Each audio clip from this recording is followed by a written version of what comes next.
I'm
gonna have order in my.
Let me know, cause just all right, and then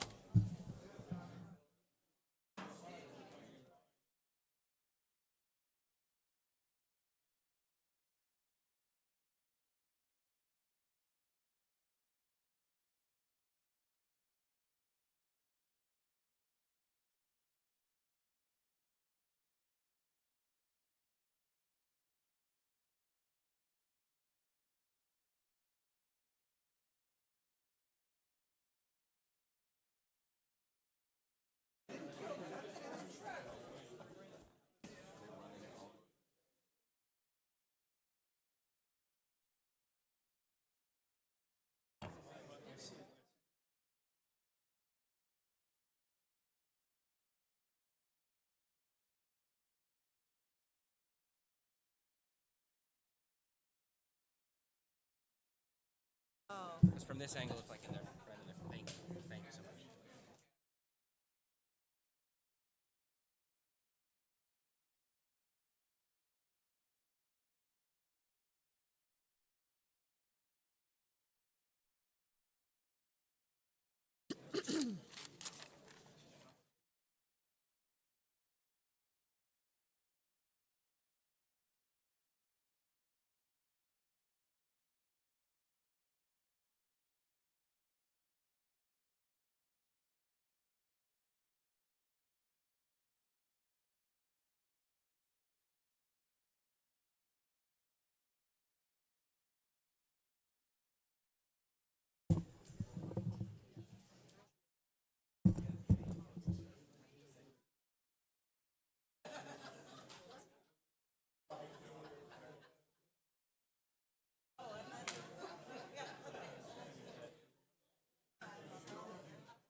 I said, trust me, anyone can heal.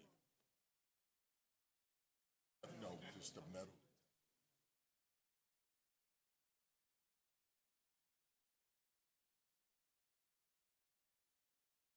Lining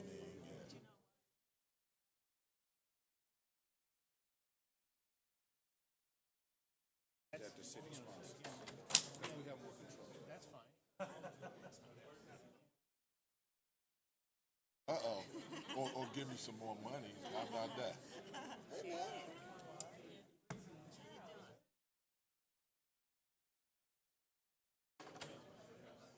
Antisocial, I guess. I don't know. Before he was having his doctor's appointments start being on Tuesdays, but I don't know if today. He was texting me earlier about the NAACP. Oh yeah, getting old and ornery.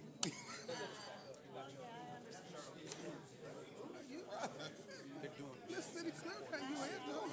You taking these as he's doing it? Oh, not me. Oh, okay. I already took some signs. That's Oh, it speaking card. clearly doesn't do any good for me to. But in this case, they say If you up here, you'll be able to walk up. Yeah. Only just in case, but if you up here, then it's just. Okay. Well, because you know they go out and people are hurt or injured.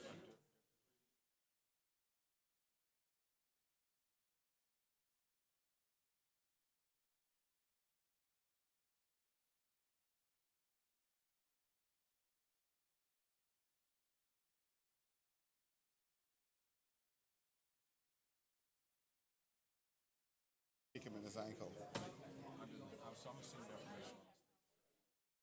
Because because under the That's what he had been going to the doctor for. So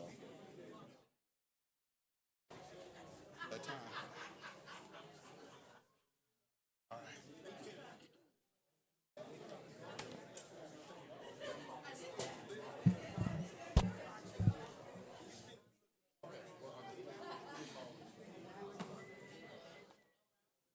No, Ralph. He's in It's up to you guys. I just sit here and watch. got that sister, I'm sure you guys have heard of him. He takes care of her.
we stand for the Pledge of Allegiance for the council meeting?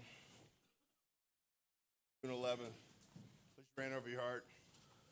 I pledge allegiance to the flag of the United States of America and to the republic for which it stands, one nation, under God.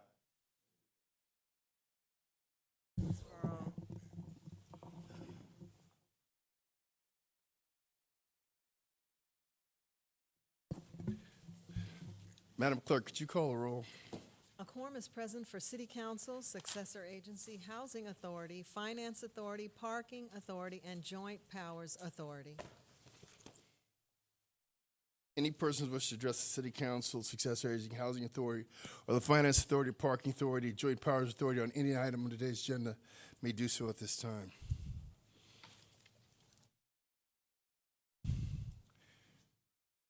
Okay, with that, we'll close.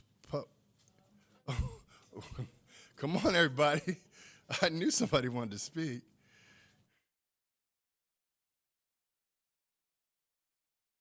Yeah, go ahead. Just go on around, sir. Good afternoon, everyone. My name is Victoria Preciado. I am a homeowner in Inglewood. I'm also a teacher at Animo Inglewood Charter High School. And I'm here to talk about what's going on with rent and the displacement of people of Inglewood. I want to give you all a little insight into what my job has turned into the last couple years after the stadium was announced. Here we go. Miss, my rent went up $100, and it's been going up $100 every month for the past 5 months. I have to move schools. Miss, my rent went up $500, and we have to pay that next month. I don't know whether to go to UC Merced or stay and help my dad pay rent. Miss, we were evicted, and we had to find a place that's smaller and more expensive. I have to pick up shifts at Big Lots. I'm a sped student. I wonder if I'll be able to keep up my grades and graduate next year. Miss, did you hear so-and-so spent the holidays in his car because his family got evicted and couldn't find a place that they could afford? And more recently, Miss, remember we were evicted a year ago? Well, the new place we found down the street from Inglewood High raised our rent 4.5%. Now I'm picking up extra night shifts at Subway. It's really dangerous, but I go to school during the day. I don't know what we're gonna do. This is just a little glimpse into my life as a high school teacher. These students are Jamaican immigrants, Mexican immigrants, Central American immigrants, and long-term Black and Latino residents of this city. 8% is way too high because these people already make low wages and can barely afford the rents as they are. They don't get raises. I don't even think you all give your employees 8% raises just to keep up with the rent. So 8% is just way too high. It's unacceptable.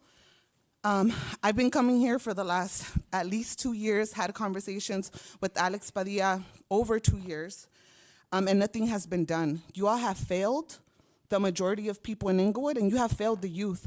So part of what these youth are dealing with is they can't just come to school and study now because they're focused on where am I gonna live? How are we gonna move all of our possessions in during this weekend? Do I need to go back to Mexico? Do I go to UC Merced? How many more shifts can I pick up at Subway, at Big Lots, at these very low-wage jobs? This is what your inability to take action has done to the people of Inglewood. I ask you to do what's right and represent the majority of people of Inglewood because that is not what has been happening. We have come here for way too long asking for a solution, and I'm here to let you know that 8% is not a solution to the problem when people can't even afford to live the way they're living right now. So please do the right thing. Please represent the people of Inglewood, not the corporate interests, not the Rams, not the small handful of people. I'm on the ground and I see what this is doing to the people, and I invite you to do the same. Thank you, ma'am.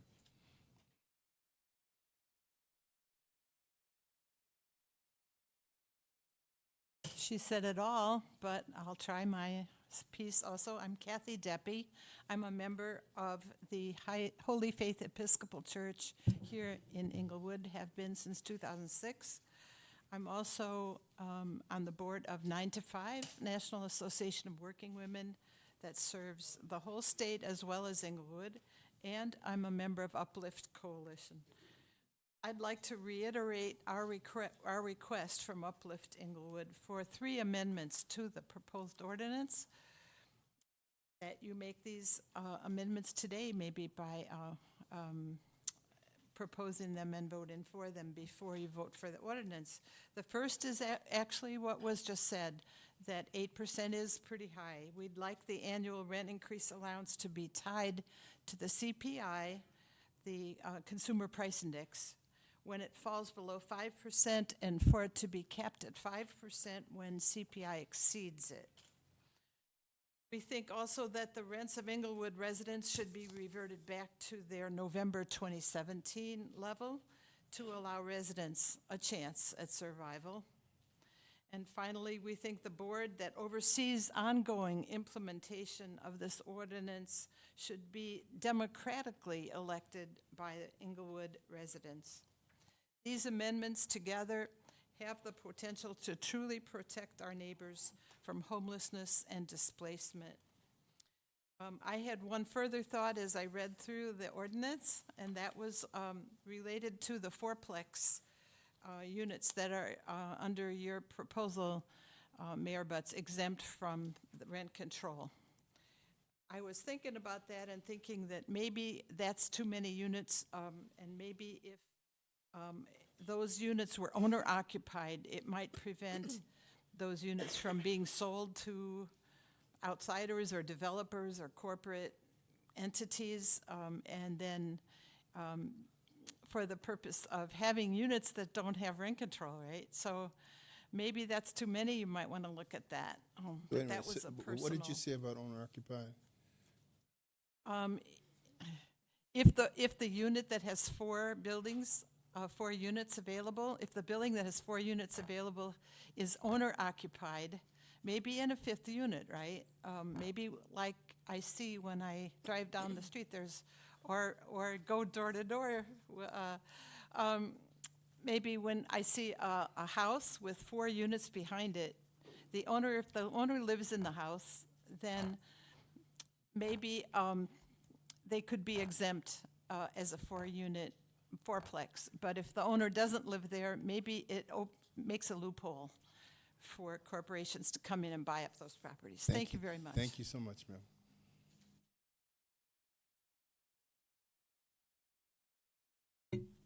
My name is Julia Wallace. I'm a writer for Left Voice News, and I'm also part of the recently organized Inglewood Tenants Union.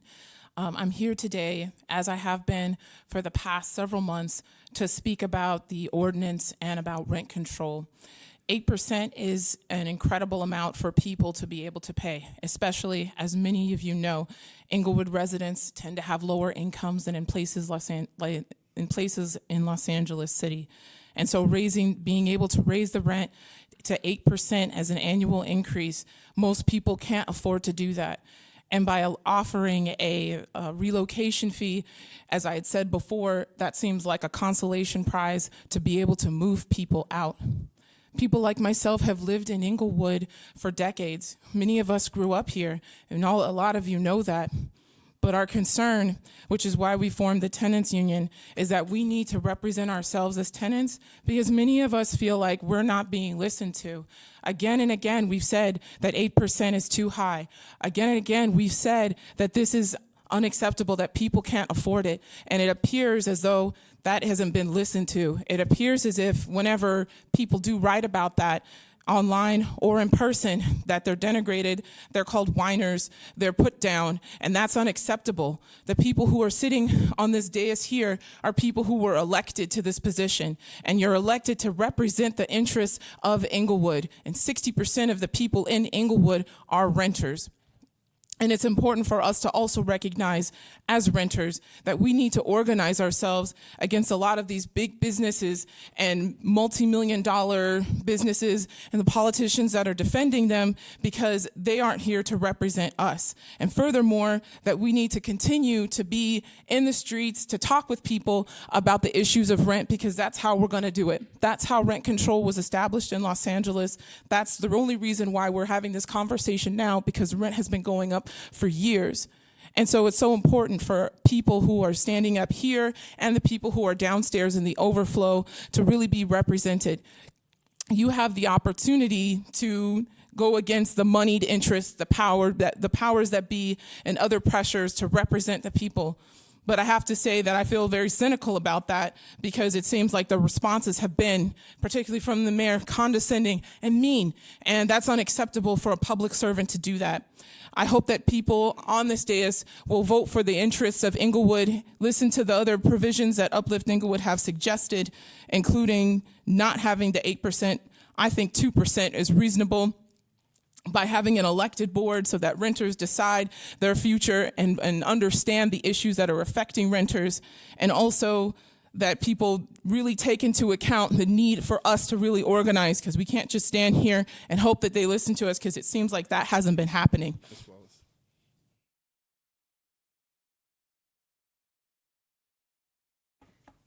So, hello, my name is Angelica Sanchez. I was born and raised here in Inglewood, and I'm now a student at San Francisco State University.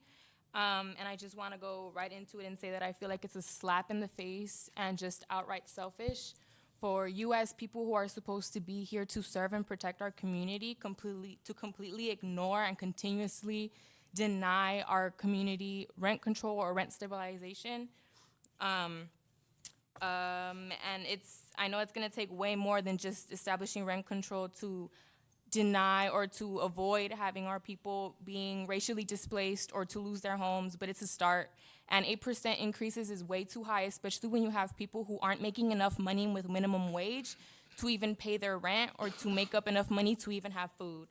And I feel like living in San Francisco, I've seen how gentrification has been more advanced there than it is here right now. Homelessness in San Francisco is 17%. The black population used to be in the 70s used to be 14%, now it's down to 6%. And I mention these statistics because it's literally what is to come here if we don't establish some sort of rent control or actually put forth laws that are gonna help keep the people here, to help them keep their homes. And I don't want it to reach the point where I have to describe Inglewood for what it was, but I want to be able to talk about Inglewood for what it is, which is black and brown folks coexisting, as how it's been for many years. And it's very sad to come back whenever I can for vacation after I'm done with my classes and see for rent signs everywhere, local businesses that I've seen when I was little be completely closed down, or just have people that I've grew up with move to the valley or other places because they can't afford to live here. You have first generation students who are not only paying for rent and wherever they are, or for food or anything that has to do with schooling, but also helping to support their families back home. And it's a shame that you, again, as people who are supposed to represent us, don't put in that work, or put in the effort to actually help our community. And while y'all may be under the impression that whatever changes are happening here are to better the community, whatever changes are happening is at the expense of the people who have been here for years. And I just think it's completely unacceptable. And before I end, I just want to add that I would find it more respectful if you don't have side conversations when you have people speaking up here, and also make eye contact with people that are here speaking, because it's something that needs to change.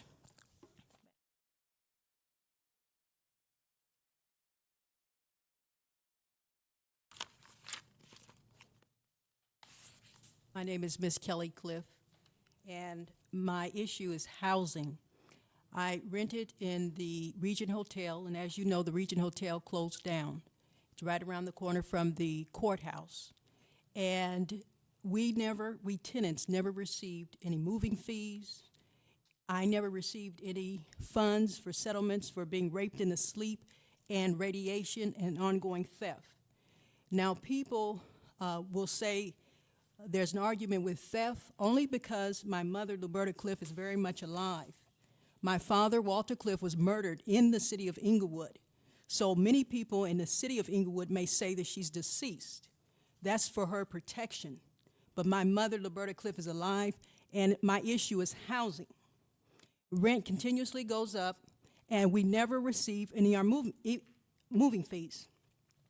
My ongoing issues is I continuously have filed lawsuits, and I was awarded money from the Washington, D.C. Supreme Court. However, the money was never given to me because I'm looked upon as somebody that you could play with, disability, Christian woman, virgin until raped into sleep at the age 43. Come play with me. Living in Los Angeles. So that has not stopped in the city of Inglewood. Therefore, it affects my housing, and crimes are consistent. Crimes are continuing in the city of Inglewood, and it affects my housing.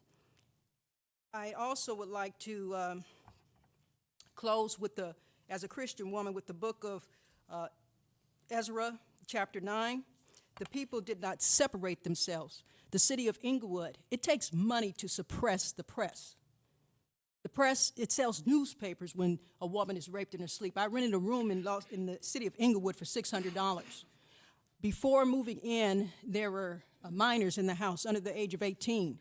So before I physically spent one night in that room in this house in the city of Inglewood, paying $600 a month for a room by myself, I had to supply my own food. $600 a month. The man, politician, raped me in my sleep. They waited till I left, and his daughter took a picture on my bed in which I rented a room. Crimes are very consistent in the city of Inglewood. Ezra was a priest, a scribe, and the abominations. The city of Inglewood has allowed Los Angeles County has joined in with Los Angeles County in crimes. And the city of Inglewood should have separated themselves. And you did not do so in the book of Ezra. You did not separate yourselves. The Raiders and Clippers basketball team, I informed them that I'm a victim of rape in the sleep. Ma'am. And they. Ma'am, we're at time now. Okay, and also, I just Ma'am, want to no. say thank you for, Okay. thank you, Mayor Butts. Thank you, all city council persons. Thank you, Mrs. Horton and Mrs. Thompson and Mrs. Ma'am, Brown. ma'am. Thank you very much. Thank you very much, ma'am.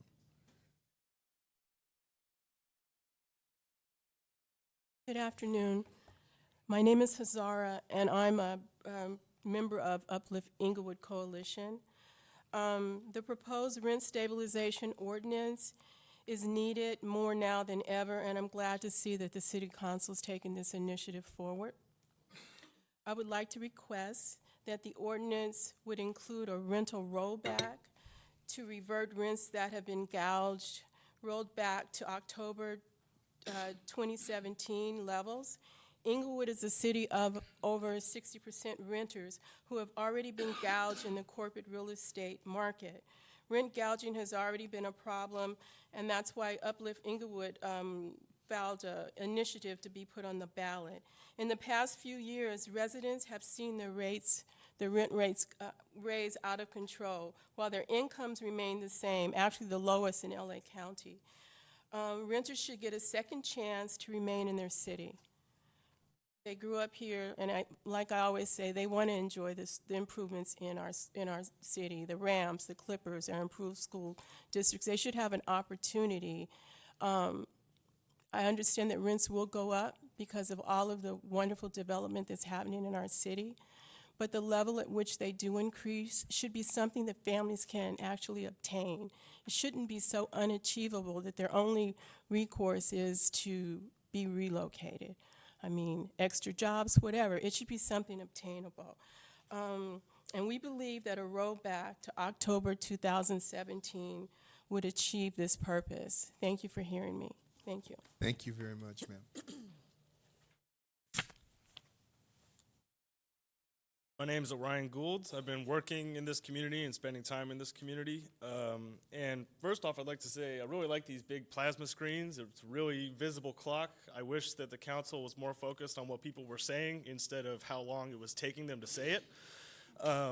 Also, I would like to point out that 8% might be able to be touted as some sort of moderate measure in comparison to some of the more outlandish figures out there. But the last time I checked, wages have not been increasing by a rate of 8% per year. Apartments aren't getting 8% nicer. And so this huge increase in rent is not being represented in an improvement of quality of life for the people of Inglewood. And this new stadium development is going to be touted as the solution to these economic problems. It'll somehow bring in economic investment and more jobs for the people here. But this is a cycle that's been going on throughout this country for decades. You can look to Miami and Miami-Dade County that ended up footing $350 million for a new stadium for the Marlins, and they have yet to get that money back. And so I think at the end of the day, it's disingenuous to say that 8% is somehow a gift to the people of Inglewood and that somehow this stadium is going to address that problem. At the end of the day, the people who are going to benefit from this are the people who can afford to stay here, and everyone else is going to be asked to leave. And so it seems to me that there's more of an emphasis on new roads, new apartment structures, new stadiums, and there also seems to be an ongoing effort to get rid of the old community that has lived here and that has really created what Inglewood stands for. You know, I haven't been in this community for very long, but I can tell right away that there's a culture here and that there are people here who stand by one another. And when you bring in measures like this that essentially make it untenable for people who have lived their whole lives here to finish their lives here, I think it's an absolute disgrace. And I think that you should all look yourself in the mirror when you're purporting these different measures to be some sort of solution for the people here, when in reality, you're kicking people out onto the streets. Orion Gould? You guys, please don't do that, okay? Thank you. Go ahead. Yes, David Hill. My wife and I own a 14-unit building in Inglewood, and we manage it. It's a quality building. Currently, our highest rents for a 2-bedroom, 2-bath with balcony and granted upgrades and so forth is between $1,400 and $1,600 a month. Considering the location in northwest Inglewood, our tenants are very happy with that rate, and we would like to be able to maintain quality units at affordable prices.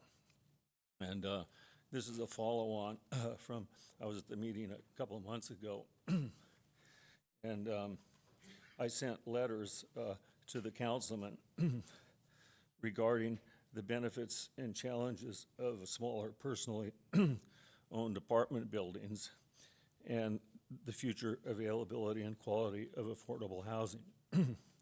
I think that mom and pops are a mainstay of that, but they're threatened. The benefits, if you don't mind, I'll read a couple of paragraphs of the letter you may have got. I didn't get any acknowledgement. They can do, mom and pops can provide affordable housing by having lower overhead and better personal management. The newbie mom and pops owners rarely make a profit for several years after purchase because of the high debt to income ratio. It's not an easy game. These are risky investments, and the failure rates, like any other small business, are high.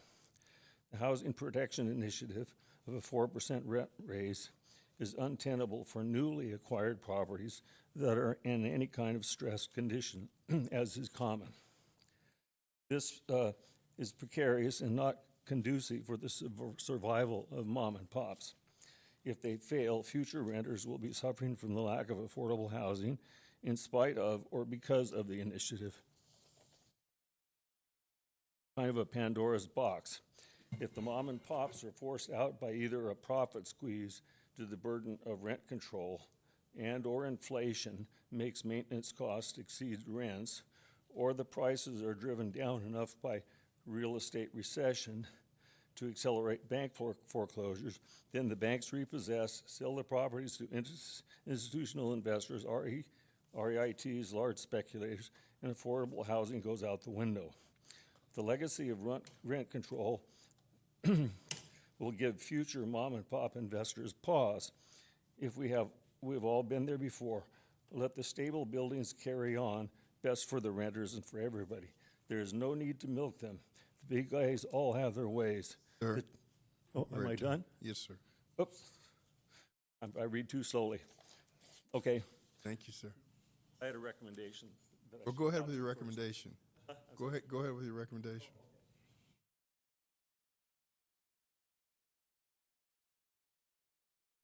The recommendation is that the city should finance a study keeping a log of historical public records of all sales, foreclosures, loans, and public actions or other public data as may be valuable to assess the effectiveness of the new rent control ordinance on the availability of affordable housing, as well as the success failure rate of mom and pops and their effect on the total number of affordable units available over time.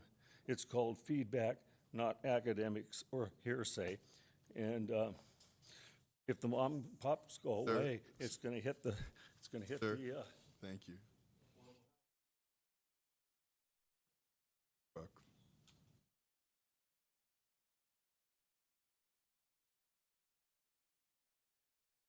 Hi, my name is Tiffany Wallace, and I'm a longtime resident of Inglewood. And I'd like to speak to some of the things that the gentleman actually just addressed, or the last speaker just spoke on, which is the mom and pop landlords who are here. And I just think that people who are tenants, who are facing homelessness based on rents, landlords shouldn't be going to them to be making a profit or making their business. In fact, the city has the ability to pass initiatives to help them pay for their repairs and wear and tear or other types of initiative to support them. It can't be on the backs of the tenants who are facing homelessness or displacement. It has to come from people who are making more money, not from the people who are making less. And as a member of the Tenants Union and contributor to Left Voice magazine, housing is a human right, and Inglewood as a city has the ability to move towards that direction in a stepping stone of rent control. 8% as a cap is incredibly high. Even 4% is too high because Inglewood residents make less money than Los Angeles County residents. We're a poor community historically, and we're moving towards new development and new construction. And that can be really amazing for some people. But we have to ensure and write and construct in our laws that it actually is going to be supportive for the working people here. And that doesn't just mean people for myself who have been here, as I've said before many times that I've been here, during the crack years, during extreme bouts of violence. We lived and survived through that, through my and many other people's childhood and adulthood. And not just for those folks, but for the immigrants and other people who come to our city to live. Working families should also be able to afford to live in our community and not have to make those same kind of sacrifices. And we have the availability and the ability to do that. It's quite a shame that it seems like it's going to be either this one person who's making a little bit more money or this other person who's making significantly less money who's facing homelessness. Our initiative, the mayor's initiative, also needs to include people who have been displaced into the motels and the hotels and the inns. What about those people who have been kicked out of their home and are now having to live just paying more money per day or for however much that establishment charges in order to just stay within Inglewood so that they can live where they work? We have to make sure that all of our residents are being covered. And that's why not only do I support rent control, but also affordable housing and using the land that is available here for affordable housing, genuine affordable housing for people who are making within the median incomes of Inglewood. So support renters' rights, support the working class of Inglewood. Thank you. Thank you. Anybody that's spoken, we need you to take a seat for fire regulations. Please, thank you.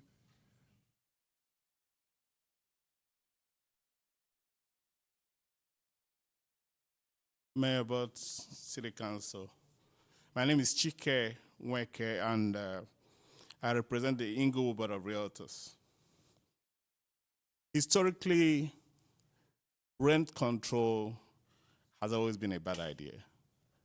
And that is why voters in the state of California voted down Prop 10 that sought to route Costa-Hawkins, which was a regulation written to... Sir, could you hold on for 1 second?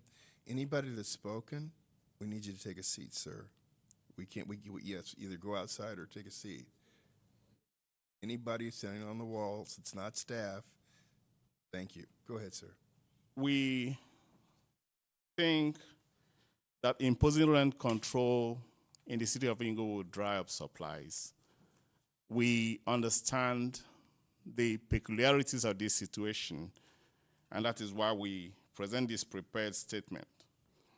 The Inglewood Realtors represent hundreds of members and additional affiliates that generally work and many who live in the city of Inglewood.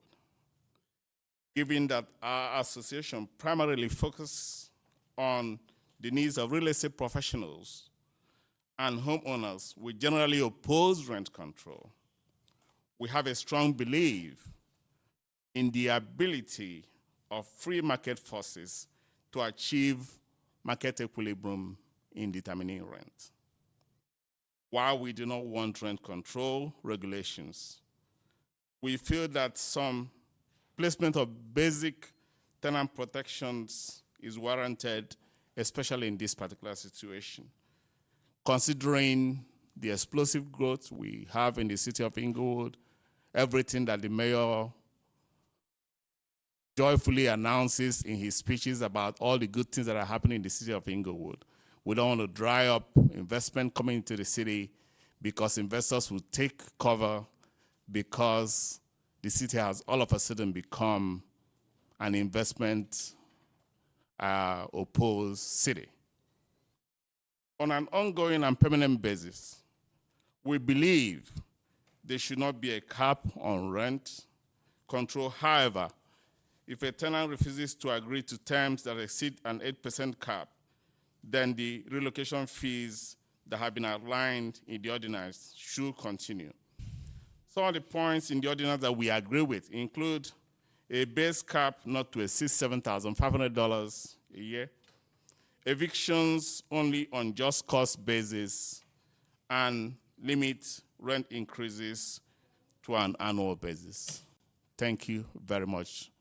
Thank you, sir. Yeah, thank you. Before the next speaker, for downstairs, could we have Chris Estrada, Dorcas Green, IG, Reverend Harold Kidd, Jelani Hendricks, and Alexandra, looks like Malachi, come upstairs to line up to speak. Go ahead, sir. Mr. Mayor, members of the council, my name is Rod Wright. I've been a rental property owner in the city of Inglewood for 42 years. I, like the other gentleman, am a mom and pop operator. I ain't corporate, it's just me. I'm on a first name basis with the people at Home Depot. I can tell you what kind of pipe goes where. I can tell you what kind of plug goes where. I agree that we've got to do something to protect people from escalating prices. Mr. Mayor, you've mentioned in several speeches that the value of a house in Inglewood has almost gone up 50, 60% since you've been mayor. Conversely, the value of rental property would have gone up as well. 125%. As proposed, for example, my small apartment investment under this proposal will lose somewhere near $200,000 to $250,000 in paper value. Now, if I don't sell or if I'm not trying to borrow, I don't lose anything because I can stay the same. But if I needed cash or if I were trying to put together a financial portfolio, that means that I just lost value because I'm not able to get cost out. Again, in an apartment building, the way that an apartment building is valued is based on the income of the building. It's not based on how much I own. Again, I can put more money into it as increasing down payments or other kinds of things, but my value is based largely, almost exclusively on what that building brings in. But that's okay, because I'm not trying to sell my building anyway. Again, I've had the building for 42 years. Lord willing, I'm probably not going to live 42 more, and my daughter, who just got an MBA, will manage it from there. I understand that you've got to try to create a balance, and nobody will like whatever it is that you do. 8% is too high for some people. It's too low for other people. I think the challenge that we face is to make sure that we come out with something that doesn't have one side paying all of the freight. So I think if we look forward, there ought to be some considerations again. If there's a major repair that will not be covered by an 8% rent increase, there's got to be some way to leverage that. In LA, if there's a seismic retrofit or other kind of thing, you account for that and you work that out in some fashion. If it's going to be 8%, I would like more, but again, if that's what it is, then we'll live with that. The challenge I think we have is to make sure that we're not talking about a one-sided affair where all the money comes out of one side. I'm not a corporate person. I am a single business person who made an investment in the city of Inglewood in 1977. Yes, I've done well, but again, for the first 10 years of that investment, I didn't do as well. And there was nobody there to say, oh, you're losing money, that's your fault. So I would hope that you would look at that, make adjustments, and take into consideration those small operators who've made investments in Inglewood, who you need to continue making investments if the city is going to prosper. Thank you, Senator. Anyone that's come up from downstairs, please give your name so we can be sure that we're getting everybody from Community Room A. Afternoon. My name is Deb Theory, and I'm a member of Uplift Inglewood Coalition. And I, too, agree that the 8% is very high, that the rent should be rolled back to what people were paying in October 17, so that the new rents are kind of equitable. But I'm here right now as a person that sees things as they drive around. And when I walked over here, I saw the Yola is being built right here. And the other day I was driving by, and there was a gentleman laying on the sidewalk right there at Regent in La Brea. And it was a young person, and he was sleeping with no covers. And I go to the gym here, Planet Fitness, so I came back by the next morning, he was still out there. And the thing I'm bringing up is the fact that, okay, you've got these stadiums coming up, you know, everything's gonna look real nice, but what about when people drive around and see the conditions in LA? In Inglewood, all around, you know, and that just seems to be overlooked all the way around. I was a property owner. Unfortunately, I sold my property, but I kept my rents affordable. I could have asked for a lot more money than I did, but that wasn't the point. People have to live. People go to work, they have to eat, they have children they're raising. Everything is going up and nothing is equitable. And I hope that you will take that in consideration when you review this ordinance. And I would really appreciate it if you would drop it below 8% because the rents are ridiculous. I live in a place, I've been gouged rent, but where do I go? You know, and by the grace of God, I can afford it right now. But there are days I wonder what'll happen if that's not the case. So thank you for your time and thank you for your consideration. Thank you. Hi, Ms. Ford. My family and I have been in the city of Inglewood for going on 48 years, and I wanted to say I came to speak on something else, but I will speak on what some of the residents have asked me to speak on, and that is your wind control. At the end of the day, the hour, and the month, they're going to ask you, Mayor James T. Butts, do you have a heart? And you have a heart. I go way back with you a very, very long time, and I know that the city council votes with you. I think 8% is too high. I've seen the residents that you represent for the city, young and old, be kicked out of their homes, which is kicked to the curb. The individuals that own these properties are gouging beyond what you can imagine, or maybe you can imagine or you've already heard. But I'm telling you, from what I sit and what I've seen, they are gouging the people, and it is also a separation of color. That's intentionally, because I want to tell you that's a mold inside your government here, that individual, not calling a name. But I just want to say to you, I come respectfully all the time, and you know I have some issues that I want to discuss, and I came last time to ask with regards to the FBI. I don't call on the FBI unless this is really, really major, and I can't tell you in 1 or 2 or 3 minutes what has been going on, but I'll sum it up.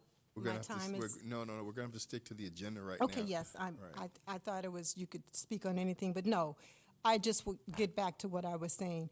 You have a heart. I know that. And I just hope at the end of the day, all of you will vote for the rent control to be much lower than, not higher than 8%, but lower than 8%. Thank you for allowing me to speak. Thank you.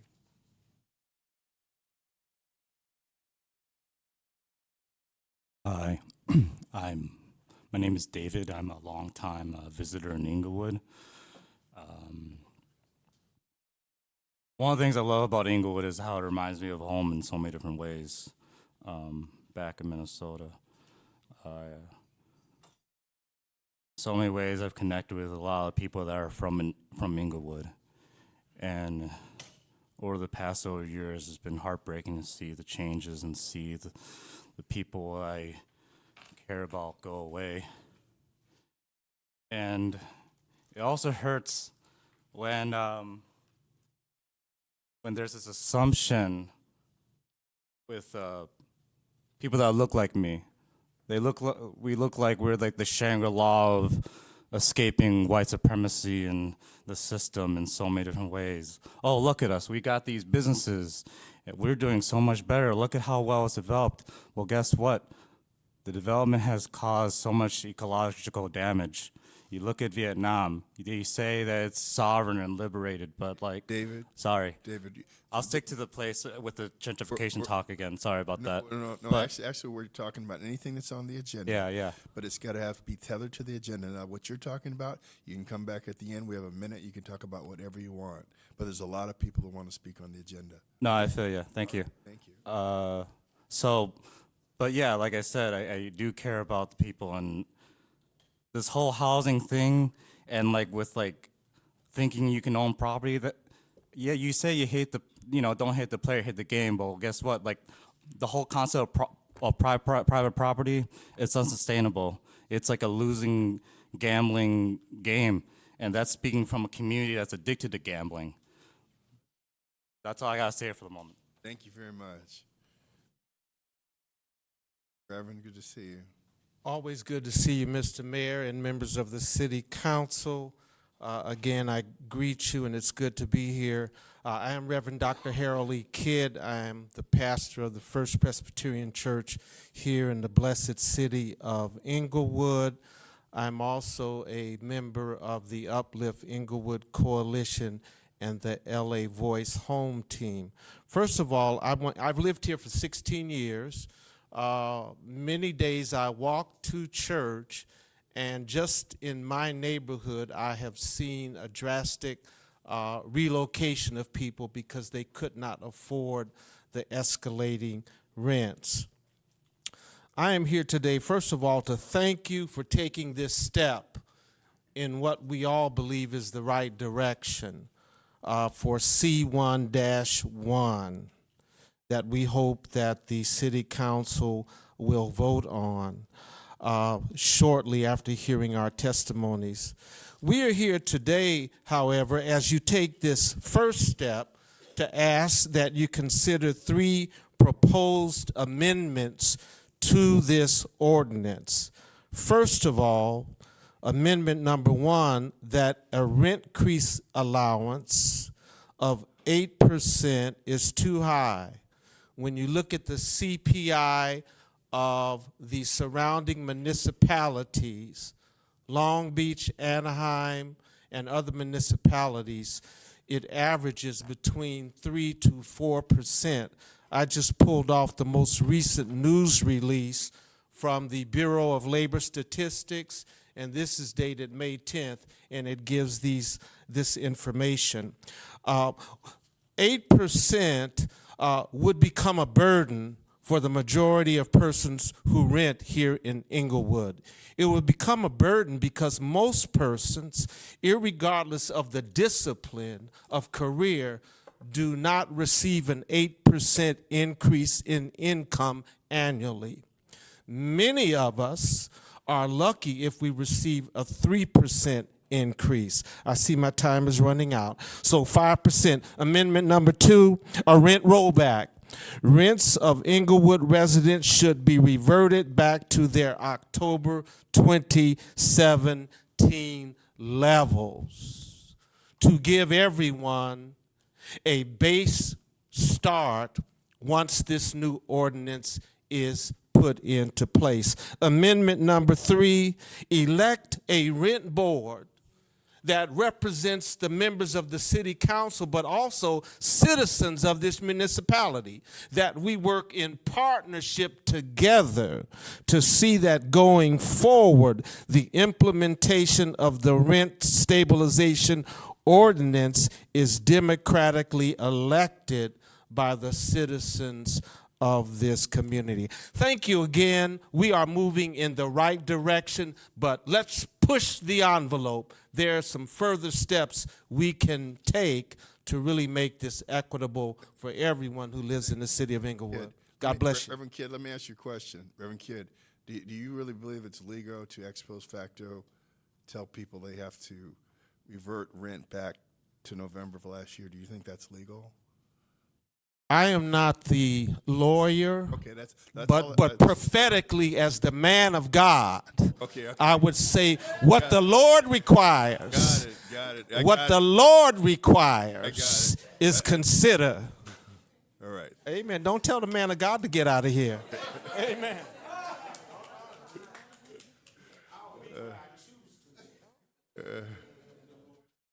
Good afternoon. It's an honor to be before this council. My name is Dorcas Green Ige. I've been a resident of Inglewood for nearly 10 years, retired teacher from Los Angeles Unified, and we were out in the rain in January trying to get a pay increase. So now as I'm retiring, my income is going down 30%. But my owner of the building that I live in, which is in walking distance of this council here, has gone up no less than 4 times in the last year. And I went to Inglewood Housing Authority to get the copy of the moratorium, and I voluntarily gave myself a 5% increase because they wanted like 100%. And I said, well, I can't afford that. So I read the law or the moratorium that you signed, and I said, well, okay, I can somewhat handle that for a little while. But they held onto my rent check for over a month. And so this month I decided to just give them a cashier's check because I couldn't have that much rent just floating around in my checking account. I can't afford to not know when it was going to go through. And so lo and behold, this weekend I'm in collections. I've never been late. I've always paid on time for the last over 10 years. And so now I'm in collections for $162 twice that I didn't feel was fair because they've gone up, like I said, over 100% in the last, I didn't do all of the math, but it's ridiculous. So this time last year I was paying $1,550. January I was expected to pay $1,750. March I was expected to pay $1,875. And for May and June I was expected to pay $2,000 without paying for the parking. That was going to be additional. No one in my building can afford that. And there's no regulation of this, or what do you call it, not regulation, but monitoring of this owner. They've just gone bonkers. And who knows what July and August will bring us. You know, that's all I wanted to say. I don't know all of the different factors that are involved. I would be gladly willing to say go back to 8% because it's gone way past that. You know, but I'm one of the few that maybe be able to afford 8%. Thank you for listening. Thank you so much. Ma'am, did you say that after the moratorium was in effect? Yes. They're ignoring it. Well, ma'am, you see the city attorney, and he'll tell you what you need to do. Thank right? you. Thank you. I appreciate that. I wouldn't pay the additional amount over. Well, I'm in collections now. I'm trying to clear my name so that I can get out of there. Okay. Eli's giving legal advice. Oh, from I'm the not. dais. I'm giving. What I said was I wouldn't because you're not going to get it back. You're right. Okay. You're not going to get it back. I just don't want to be in collections because if I'm in collections, I can't possibly rent or buy anywhere else. Okay, ma'am, but we're not giving advice. No, but I understand. The city attorney's going to explain to you what your recourse I is. appreciate that. All right, Thank you for your time. Hello, everyone. My name is Jelani Hendricks. I'm with the Uplift Inglewood Coalition organizer. First and foremost, I do want to say thank you to the city and the mayor for taking a step in the right direction. although I don't agree with everything in the ordinance, it will stabilize some residents in the city, some tenants in the city. But I want to touch on some of the things that Pastor Kidd talked about. He mentioned 3 amendments, and I want to focus on one of those amendments, which is an elected renters board. So I would like to request that we can propose a rent stabilization. Give me 1 second. I'm sorry. We need a renters elected board because Inglewood is a large city with a significant number of renters. There should be a body of elected officials focused solely on tenant issues so that the other elected officials can focus on the business of the city and make sure that the rent control ordinance is implemented properly. This also allows Inglewood residents to have a democratic representation on one of the issues that has the most profound impact on their daily lives, which is housing. So I'm asking you all to consider that elected renters board along with the other 2 amendments, which is a rent rollback. And Honey, I'll give you the time. Yeah.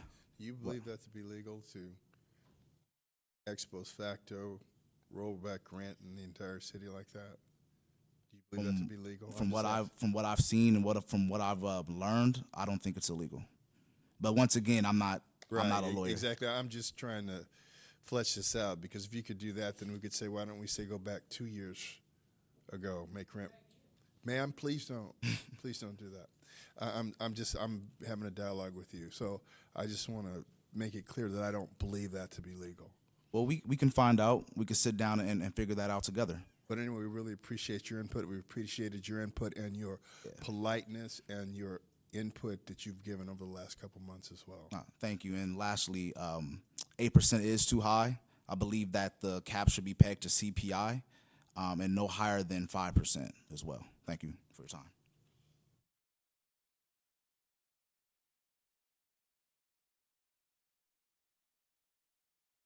Good afternoon. My name is Chris Estrada, and I'm the Director of Community Organizing at the LA Center for Community Law and Action. We're a nonprofit that organizes tenants and gives them legal representation across LA County, including in Inglewood. We're looking at an unprecedented housing and homelessness crisis for one reason. We've prioritized housing as business or as investment for too long. We've ignored its function as home. The proposed ordinance is a step in the right direction, but as written, it's too weak to be of much use. It needs a few key changes. First, an 8% cap is far too high to be useful. I'm sure you're familiar with the statistic that every 5% increase in rents leads to another 2,000 people being homeless in LA County. Given the recent homelessness count numbers, how is 8% even conscionable? At 8%, rents would double every 9 years. I guarantee income does not double every 9 years. Second, we need as many tenants as possible to be covered. Working class tenants live in all kinds of properties and with all kinds of landlords, whether fewer or greater than 5 units. Everyone deserves a home, and rent control helps make that a reality. Third, no tenant should fear being evicted without having done anything wrong. You should make just cause eviction protections a universal right. Finally, tenants who get no-fault evictions under the Ellis Act or owner move-in should get relocation assistance so that they don't end up living on the streets. Only if you make these changes can you help keep families home and stem the rising tide of homelessness in this county and in the city. You're not blind. You can see how full this room is. You can see that the overflow room is standing room only. You can see that there's over 100 people watching the live stream of this online. Your constituents are watching. You get to decide whether they watch you support them or betray them. Thank you. Thank you. Just one moment, ma'am. Could Victor Cyrus Franklin, Ivan Figueroa, Manu Chukalaki, Francis Ramos, Morris Griffin, he's already up here, Doreen Hayward Wilson, and James Ashford come up from the overflow?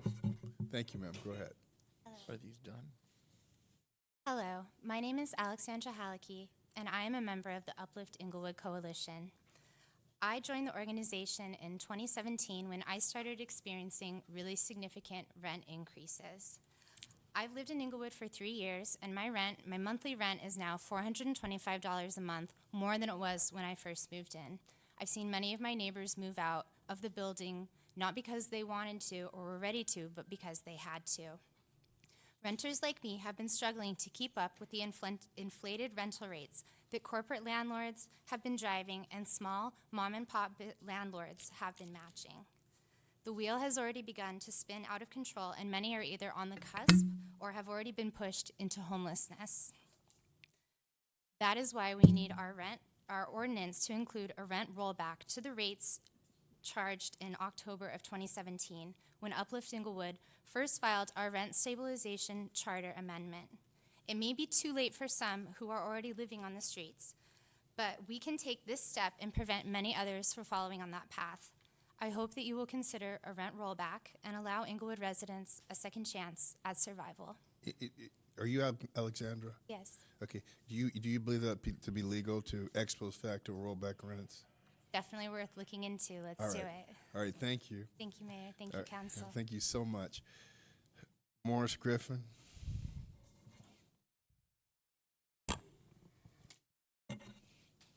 Greetings, everyone. I'm Morris Griffin, better known as Big Money Griff, strong community activist, leader, and problem solver. Homelessness in California is atrocious, and they go hand in hand when we talk about rent control. Inglewood Voter Charter Amendment is the solution. I'll say that again. Inglewood Voter Charter Amendment is the solution. Dr. Martin Luther King, Malcolm X, Harriet Tubman would turn over in their grave if they knew that we did nothing in regards to being regentified up out of here when it comes down to just asking us to vote. 5% versus 3% every year does not balance. I'll say that again. The 8%, 8% versus 3% or 2% is no balance every year. Bottom line, we have to have a charter amendment. It's just that simple. And I would like to say that we sat up here and watched New York get regentified up out of here by their leaders in Harlem. And I don't want you to blame the mayor and the city council, because it comes down to us when it comes to voting. When I say us, I mean those of us here in Inglewood, to show that as we live in the city of champions, that we don't rest. Thank you, Mr. Griffin. Thank you. Appreciate it. Good afternoon, Mr. Mayor, City Council, Executive Staff. I'm Ted Brass, a 43-year business owner, resident, City of Inglewood. I look back when I started my business in real estate, 1977, when Inglewood was the place to pass through, and folk that came in to do business you had to coerce them in terms of doing it. And I applaud the things you've done in terms of, and I want to continue to applaud and support you in doing that. The real issue here is housing, or lack thereof. Housing is a national crisis, so it doesn't start and it won't end here either. The notion of trying to make some adjustments, I applaud the rent control initiative, and I was here back when it was a moratorium, and folks that in my genre that are pro-housing was saying, wait a minute, that's going to cut or do some damage to our business, and I say yes in terms of doing that, but I think it is something that had to be done, and I applaud you in being proactive in terms of actually doing it. I support it. I think that you're making moderate adjustments in terms of doing it, because there are those of us and a number of my clients who were great in terms of keeping their rents very reasonable, and some to the point of at fault in terms of value. So, and they should not be, or we should not be penalized from that perspective in terms of doing it. So the 8%, the built-in closets that you're doing with a control board, I think that's fantastic in terms of doing that. What I would like to see is a board, rental board, consisting of a cross-section. Here are the 60% renters. I think that it needs to be some equality in that board in terms of bringing issues and being able to purge out and really work through this situation. I think that's something that's going to help immensely and allow us to continue to be a destination. There's a lot happening, but we need to continue to build on this dream and develop it, and I'm here to support it. I applaud you, I bless you, and I thank God for you. Thank you, Mr. Brass. Those are new ones? Good afternoon, Mayor, Council, Eric Holly. Listen, there are, out of the cities in the United States, there are 4 that are leading with the largest homeless population. That's New York, Los Angeles City and County, Seattle, King County, San Diego City and County. A lot of our problem is education. Simply, education. Rent control definitely is not something that is good for cities. More so, the Ram Stadium is not the problem for rents increasing in Inglewood. The homeless issue is across the whole United States. Rental rates are going across the United States, especially California and New York areas. This is something that definitely needs to be worked on, but nowhere in the United States can you dictate to an owner what he can or cannot charge for goods and services. Ownership is power. I used to be an owner, and I am a renter now. So I fall into the same thing as all the other renters here. But it's something you have to try to adjust to and make accountances for. Way back when families were struggling, that families lived together and they pooled their money together to make sure families survive. That's one of the problems now. We don't do that anymore. You can survive, but it takes a family unity to do that. We can't tell an owner, you can't raise your rent. Now, going outrageous with rent prices, I understand, but for increases, Inglewood has been so far below market value. All these owners are doing, most of them, is coming up to market value. Some are doing it to improve the building, some are new owners. If you're doing it to improve the buildings, you can't look for a person where they raise rent this month, and now next month you're complaining saying, hey, they haven't fixed up the building. It takes time to get to that point.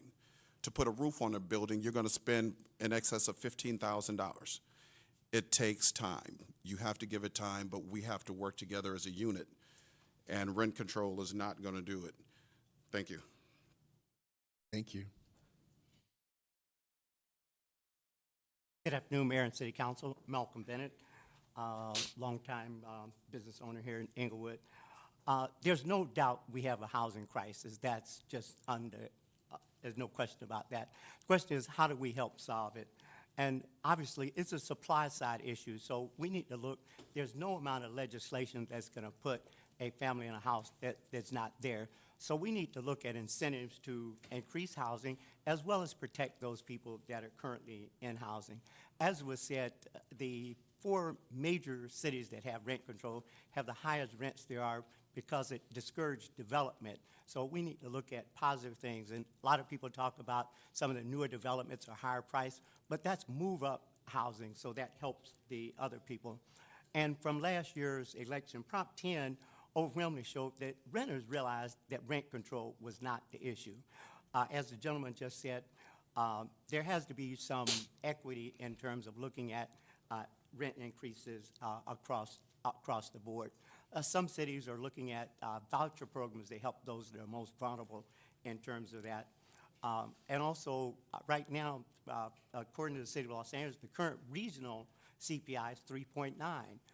So anything that you're going under that is not even keeping up with the inflation. And I would like to encourage us to look at more supply side issues. Look at voucher programs like some cities have to help those people that are most marginal on the line. The city of Inglewood has prospered so because we made it very attractive for developers to come into our city and invest in it, and that's what has got us to where we are. And every study shows that when you have rent control, that disincentivized development. So we will end up with a worse problem than we have now. And unfortunately, a lot of elected officials, I think the city of Inglewood has been very good at promoting development. In some cities now, it's so hard to develop or get a project through. Some cities just recently voted down some major projects that would have brought housing online. We have a lot of NIMBYism and all these kind of things. So we need to look at positive programs to do that. And just to address one of the questions you asked, Mayor, under current law in terms of rent rollback, they can't go past the date that the original ordinance was introduced. So that is just state law, just as an aside note on that. I believe that to be true as well, sir. Yeah, so anyway, I appreciate what the council has done. I'd like to take that we could look at some other possible solutions in terms of making it more equitable in terms of rent control and rent increases and how they're done. So thank you very much for your time. Thank you. Ma'am, did you come from downstairs? Yeah. Okay, could you give me your name so I can take your card away? On Figueroa. I'm an organizer with LA Voice and also part of the Uplift Inglewood Coalition. The Uplift Inglewood Coalition is made of Holy Faith, LA Voice, Inglewood First United Methodist Church, Inglewood First Presbyterian Church, the Youth Justice Coalition, Social Justice Learning Center, Create the Change, and community residents, the faith communities, business owners as well. So I also want to thank you for this step that you guys have taken towards this housing, a permanent housing ordinance. I, as an organizer, have been on the ground working with residents, and I have seen the benefit and the impact that the rent moratorium has had on them being able to stay in their apartments, which is huge and it's significant. And it's been really stressful for them to deal with it, but thanks to the protections, they have benefited. So thank you for that. And, I do believe that we do need a permanent ordinance, so thank you for taking that step. So according to our partners at Public Counsel, the rent rollback, there is legal standing around that. And the idea and justification is that when people start talking about rent control, the landlords and property owners react to that, and so they keep increasing the rents. And so people have already been gouged, and so that's why that's one of the amendments that we are asking for, and one of the demands that we're asking for, because people have already raised their rents due to the speculation, due to the conversation around rent control. I want to go explore a little further, but Uplift, probably a year ago, started a signature gathering process about rent control. And so under that theory then, as soon as that petition went around, then landlords could have started raising rents, and then under that theory, then you could roll it back to a year ago as well. You see what I'm saying?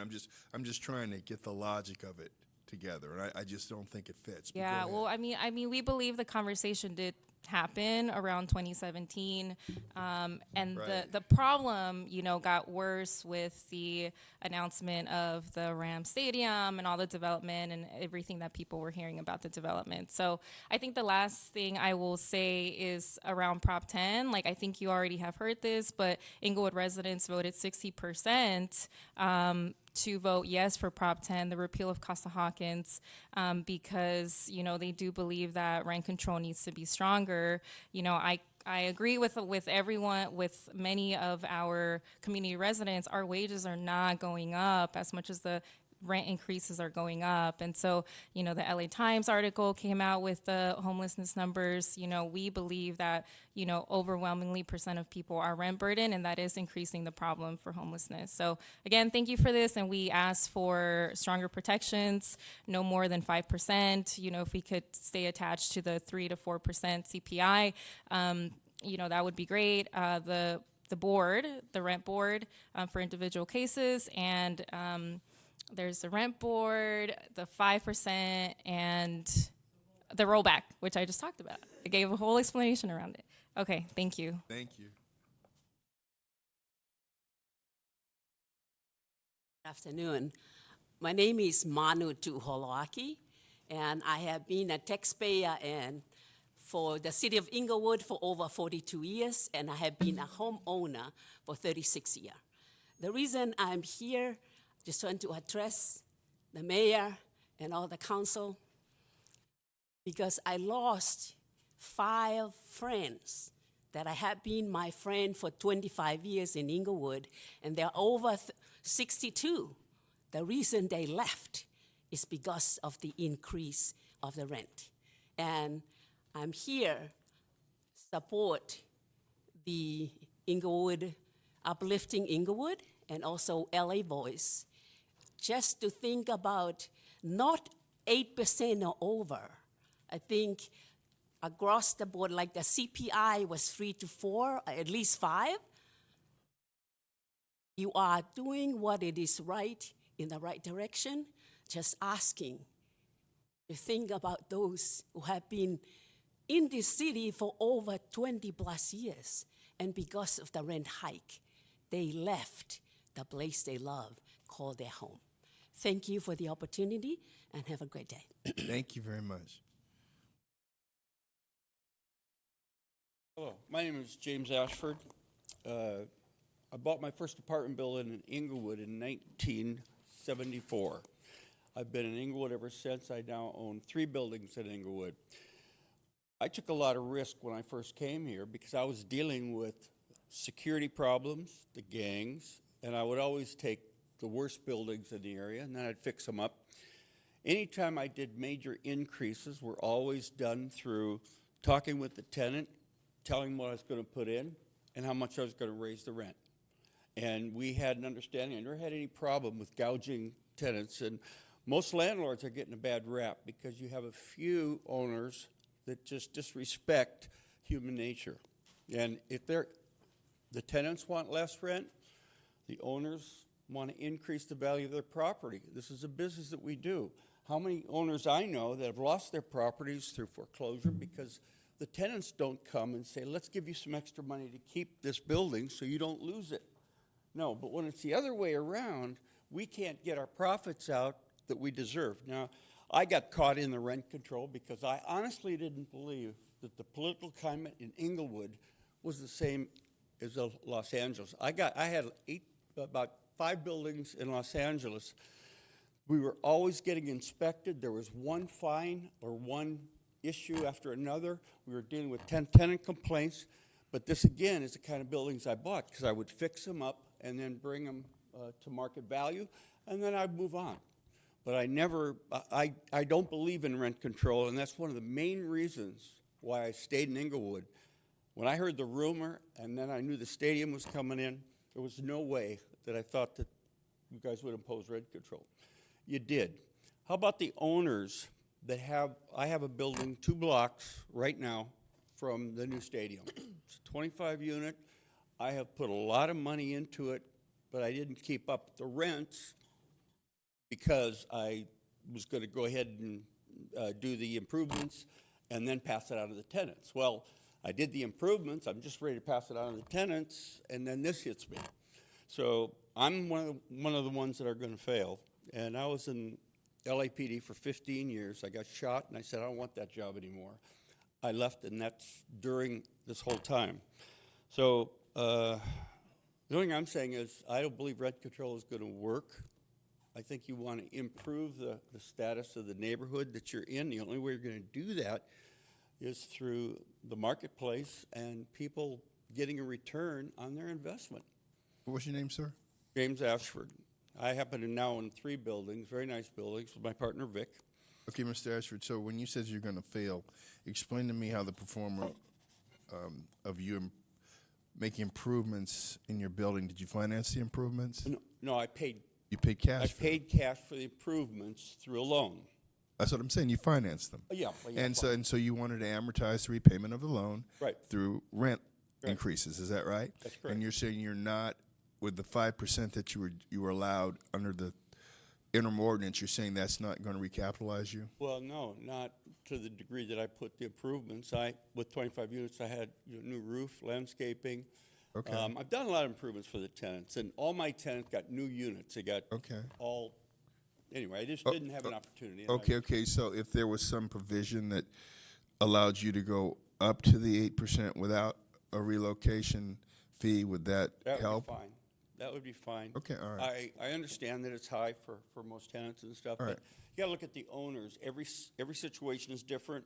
Also, every situation with the, we've had subleasing. They get a good rent, they're in rent control, they lease it to somebody else moves in, they're still paying us the low rent and they're making the difference. But that would be a violation of the lease, though, right? Oh, yeah, if we could find it, we just want to Okay, make all sure. right. All right. Thank you All very right. much. Thank you Appreciate very your much for the input. time. Your name, ma'am? My name is Francis Ramos, and I'm here with our agency, the Housing Rights Center. We provide services to the city of Inglewood. And I'm here because in support for the permanent rent control ordinance that the city, is thinking of passing. In particular, over the years, we've seen a rise in complaints from city members here in Inglewood, especially from senior residents who have been part of the community and have made this community a community for 40 years and more, that are 74 and are receiving rent increases and notices to vacate for no fault of their own. In addition, we've seen tenants living with severe pest infestation problems in their units that file complaints and then in turn are retaliated against by property owners. So that is why as well that just cause protection is so essential to the tenants, so that they have that protection in the event that they file a complaint that it's necessary and needed for their unit, that they will have support, that support of knowing that that they have the right to live in a healthy home and continue living there. And as well as that, we would also encourage that there be enforcement or oversight, so that we see that the ordinance is implemented, that it's actually followed through by the property owners. As we've heard mentioned, we've also received complaints from current city residents that are still receiving rent increases despite the fact that there is this temporary rent control ordinance on board. So that enforcement would be needed as well, so that it's followed through and that those protections are actually offered to the tenants. And so we, wholeheartedly agree with the way the steps being taken right now, and we thank you for your time as well. Thank you very much. Could Noemi Loza, Maribel Cervantes, Adeline Sly, Minerva Campos, Althea Moses, Kish Lewis, and Daniel Lozano come up from downstairs? Next speaker.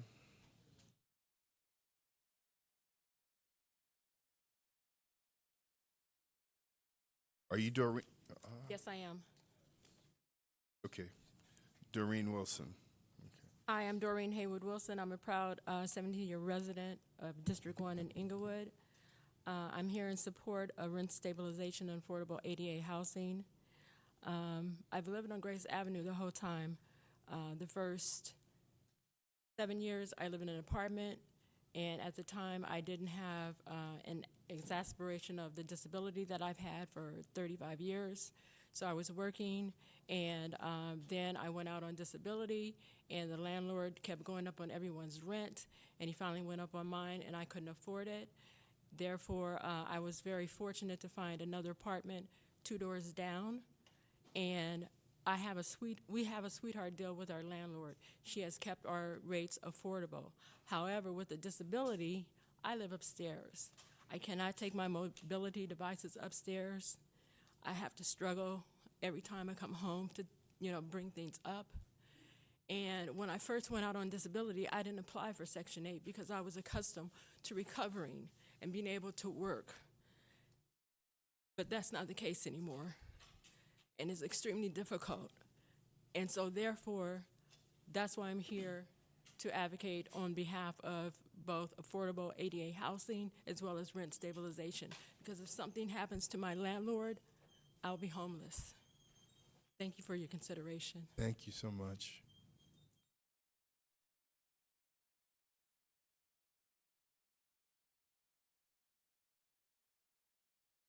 Your name, sir? Yes, my name is Pastor Victor Cyrus Franklin. I'm the pastor of the First United Methodist Church of Inglewood and a member of the Uplift Inglewood Coalition. First, I'd just like to offer thanks and gratitude to you, Mr. Mayor, and the City Council for just hearing the cries of your people, hearing the cries of our community regarding the need for some type of consideration around rent stabilization. You've heard much from many.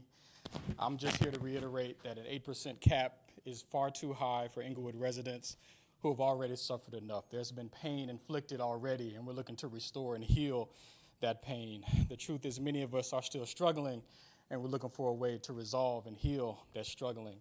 Again, I'm a pastor of a congregation. I'm a resident here in the city of Inglewood, and when I think about that 8% cap and the potential of an annual increase of 8%, I think about my seniors who are on fixed incomes who are not receiving more money. What happens in 4 years when their rent is now 33% more than it is now? There's not more income coming in. I'm also thinking about those who are parents with children who are in school, in our schools here in the school district, the incoming freshmen in high school whose family may not be able to afford to still live in Inglewood because their rent may be 32% higher or more than what it is right now. So by the time they're ready to graduate from high school, there's a consideration of moving outside of the school district. If we want our families to stay here, if we want to heal this community, 8% cap is far too high if we're looking over the next 4 to 5 years. We're asking that you please consider amending the rent stabilization ordinance to tie the annual rent increase allowance to the consumer price index, as many have said before, if the CPI exceeds 5%, to cap rent increases at 5%. This is a common practice for RCOs and other cities because it ensures that landlords receive their right to a fair return. We care about every landlord and keeps rent increases in line with the cost of living. Please consider making this amendment so that incomes of Inglewood residents have a chance to catch up with the rents which are already too high to sustain. So again, thank you for hearing the cries of your people. Thank you for hearing the concerns of your residents. And we look forward to continuing to work together so that Inglewood can rise up. I just like to say, as we rise as a city, as we resurrect as a city, we can't resurrect if everyone's relocated. We can resurrect together current residents and new residents. So we look forward to working together toward that end. Thank you very much. Pastor, I want to thank you for your comments. Let me ask you a question, though. So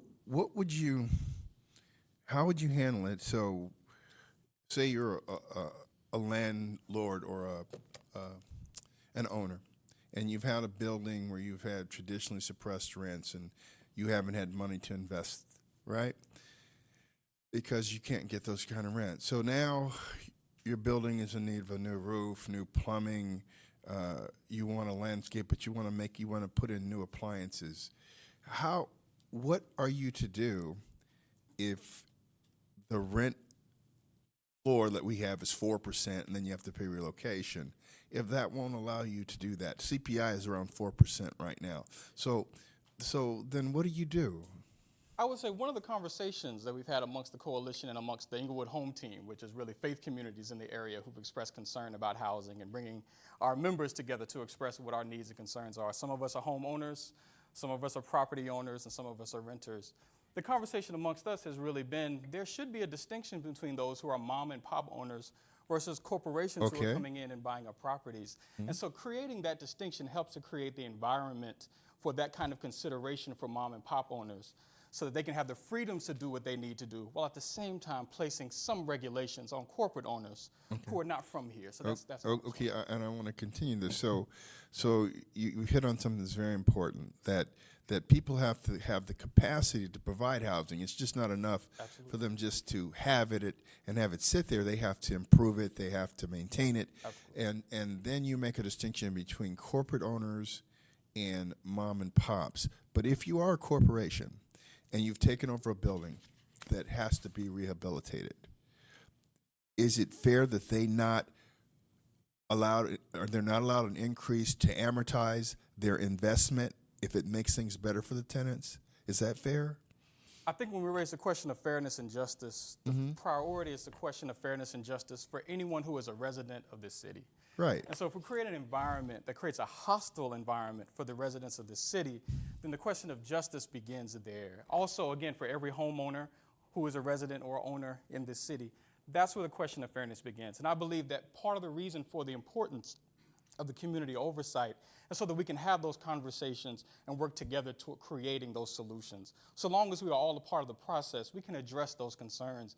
If we're not a part of that process working together, then it creates an environment that separates us instead of unites us. So again, it's about the process and how we make these decisions.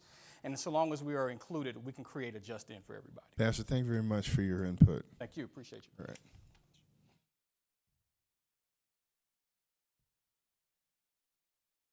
I thought you were going to speak, sir.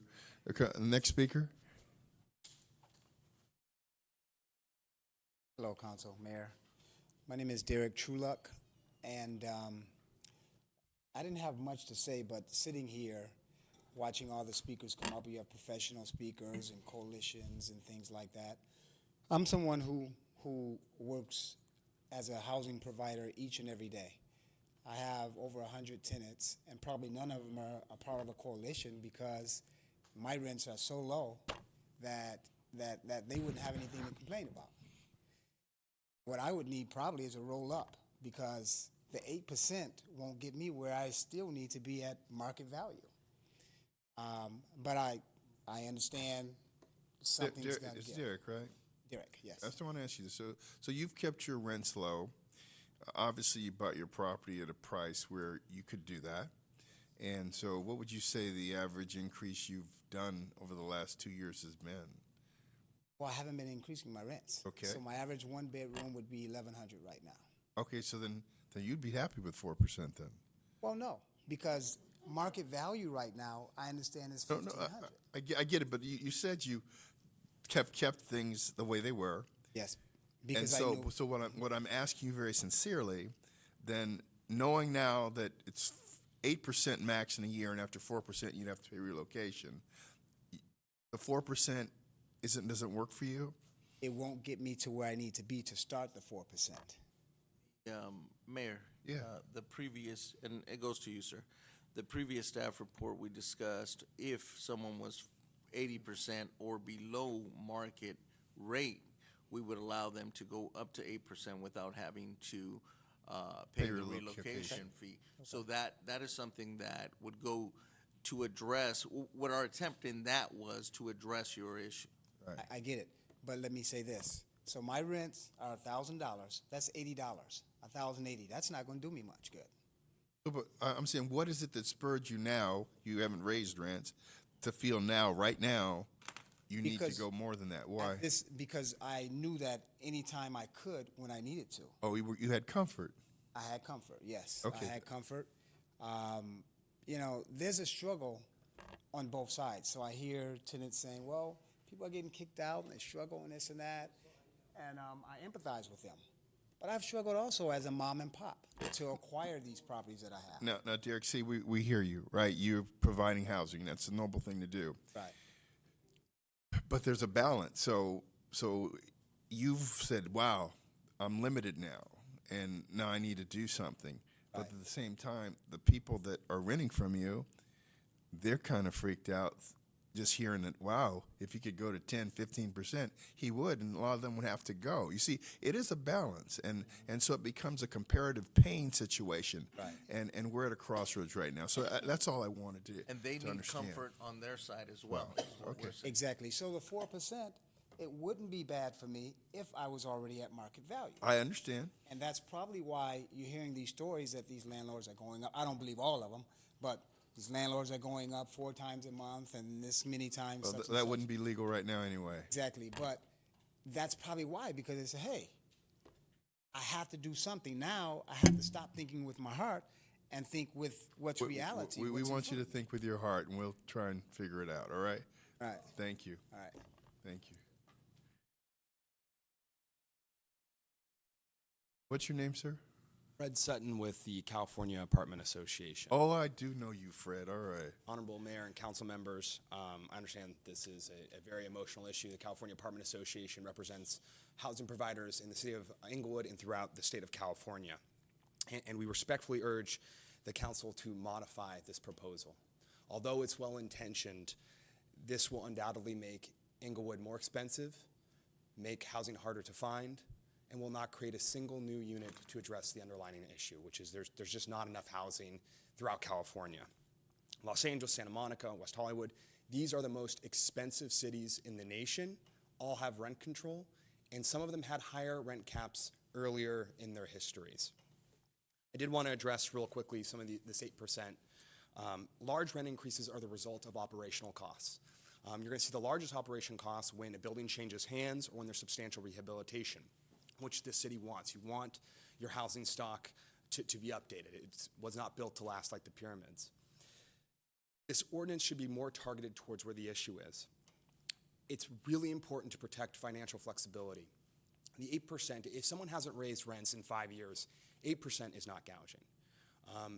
The free market and the higher allowability creates that comfort so you can make those financial decisions for your own self. The lower you bring it, studies have shown, the 2009 study from Los Angeles, you'll increase the frequency of rent increases that are allowable. So it's very important to have that flexibility. It will work for everybody, and it's in the interest of tenants and everybody in the city. I saw in the report that there's no financial impact. I do encourage the city to look at the financial analysis. There is not a rent control city that does not have a multi-million-dollar program associated with it. There will be properties that are devalued, and that will affect the tax base and the revenue streams that come to local school bonds and things of that nature. It should at least be considered as we make these decisions. Unit control and just cause policies help protect nuisance and illegal activity. It makes it very hard to remove someone that's causing a problem in the property. I encourage the council to institute a vesting period, something like San Diego or Long Beach, 3 years before these policies apply. So if someone shows up that is causing issues, you don't have to go through a long court process and legal settlements. The other item I'd like to address is a mechanism to accommodate increasing expenses. If you're going to keep the 4%, which I think it should be raised for financial flexibility, it should be viewed as a floor. Earlier this year, the CPI went above 4%. Essentially, people's costs are outgoing what they're allowed to give, and that's not a landlord's fault. That is labor and everything that's going along with it. Thank you so much for your time. I think there's reasonable ways forward. I hope there's ways to Fred, let me ask you one question. You raised the issue of, the fact that you have to run a business and, when there's building turnover, that the mortgage is higher and so on and so forth. But what do you do for the people that get caught in the middle and say that they figure their performer needs a 25% increase per unit, and then you have all these people, some of them single mothers and fathers with minor children, and they have no money saved and no place to go? What would you say to that? I would say that we'd work on the relocation aspects with that. I mean, okay. People can build that in if you're selling a property or if you're going into substantial rehabilitation.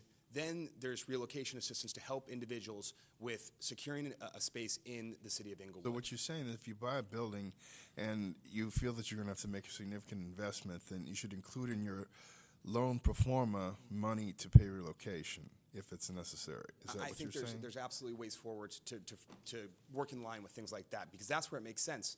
If someone's buying a property that's been owned for 30 years and it's low tax, it's a brand new tax base, mortgage, construction loan. Well, they might pay 5 times as much as the prior owner paid, and their costs are going to be greater. I get it. I think there's just ways to mitigate those impacts to help everyone that has real concerns in this room. But that's where you're going to see those large rent increases. Thank you. Thank you. What's your name? Good afternoon. My name is Noemi Loesa, and I am a resident of Lenox and an incoming college freshman. Although I'm not directly a resident of Inglewood, I was born here and live close enough to the proximity to know and have observed all the changes that have been going on really recently. I am here to speak on behalf of my friends, relatives, and other families that have been displaced due to the increase in rent amount. I am here to speak on behalf of people that were unable to make it to today's city council meeting and any others because of the time that take place, taking into consideration that a lot of families do work 9 to 5 p.m. jobs and they're extremely busy as is.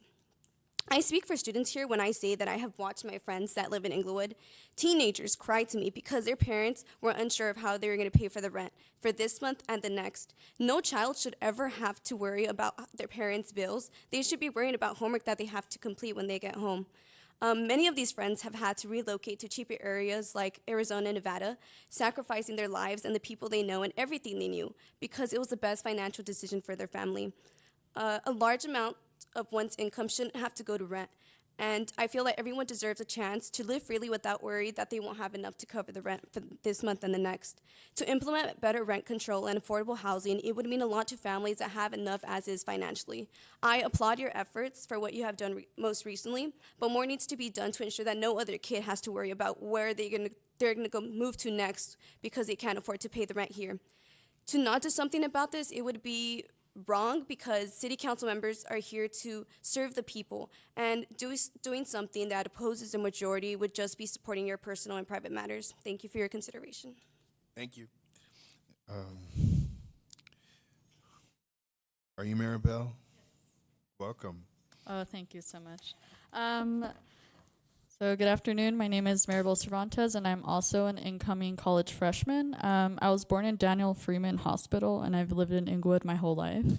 Due to unforeseen circumstances, my family of 6 lost our home and we found ourselves needing to rent one during my high school career. Although, as some of you may or may not know, finding a home to rent for a family of 6 is really difficult. So that means we face displacement.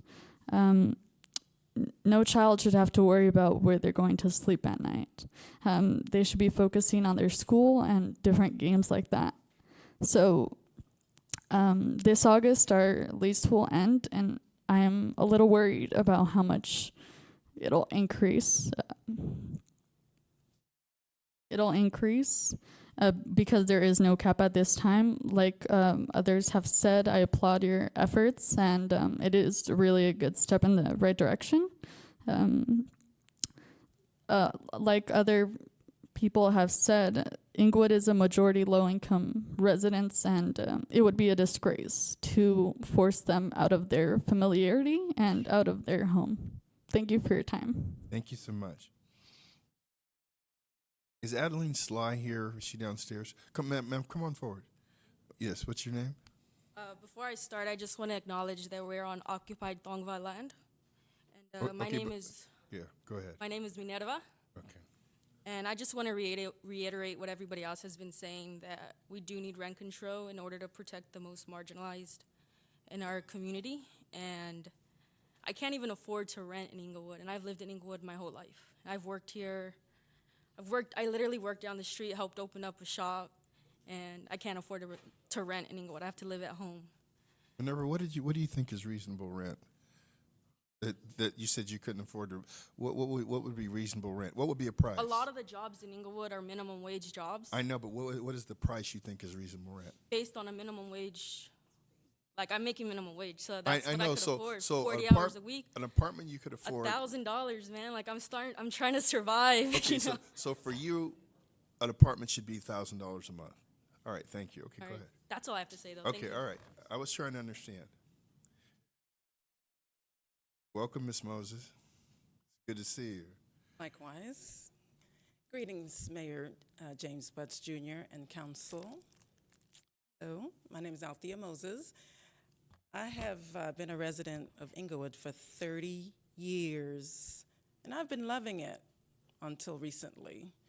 I'm an Inglewood Olympian. I work here.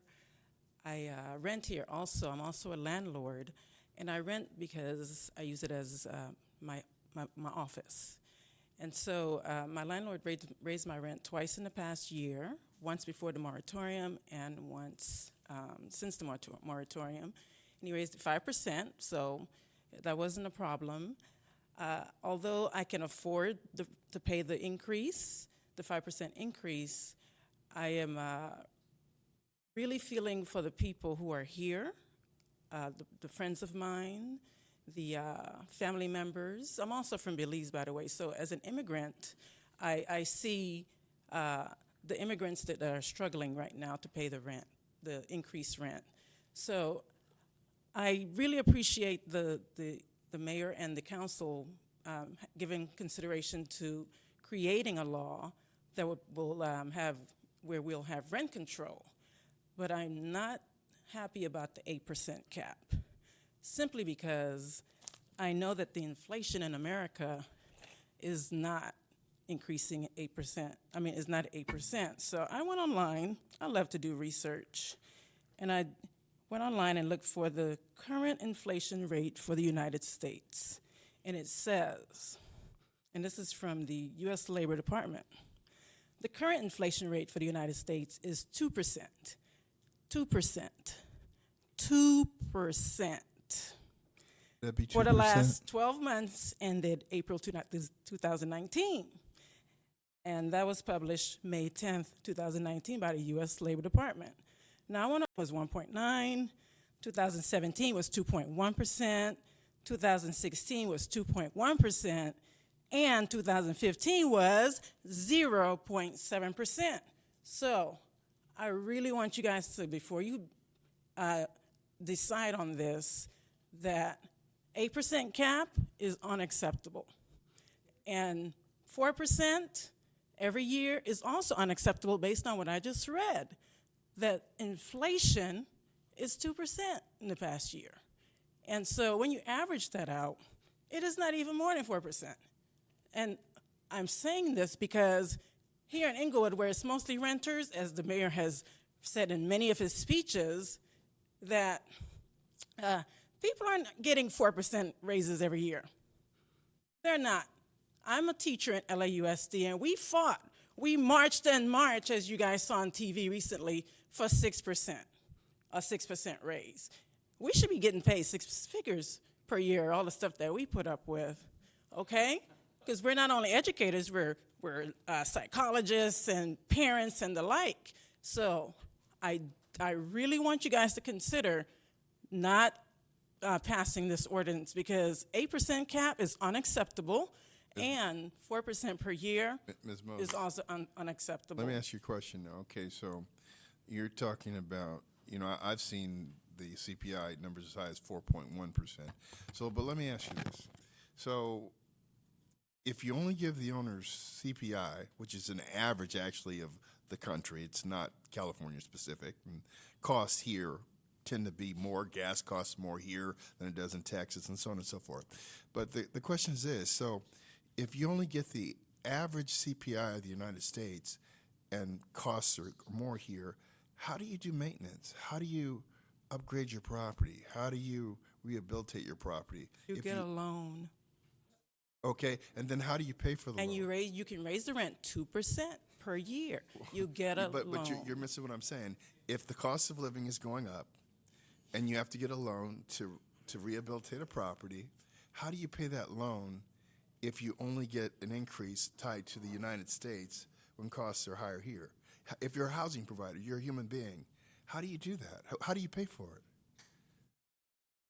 You get a loan and you raise the rents between 2 and 4%. Oh, okay. So I wouldn't go more than 4%. No more than 4% per year. Okay. All right. Thank you. And for your consideration. Yeah. And Ms. Moses, just to add to that, the cost of inflation.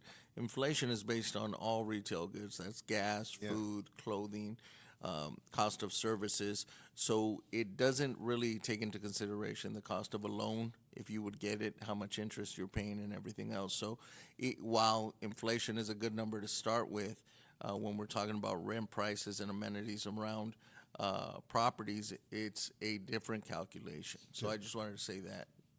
And one more thing, you're a property owner.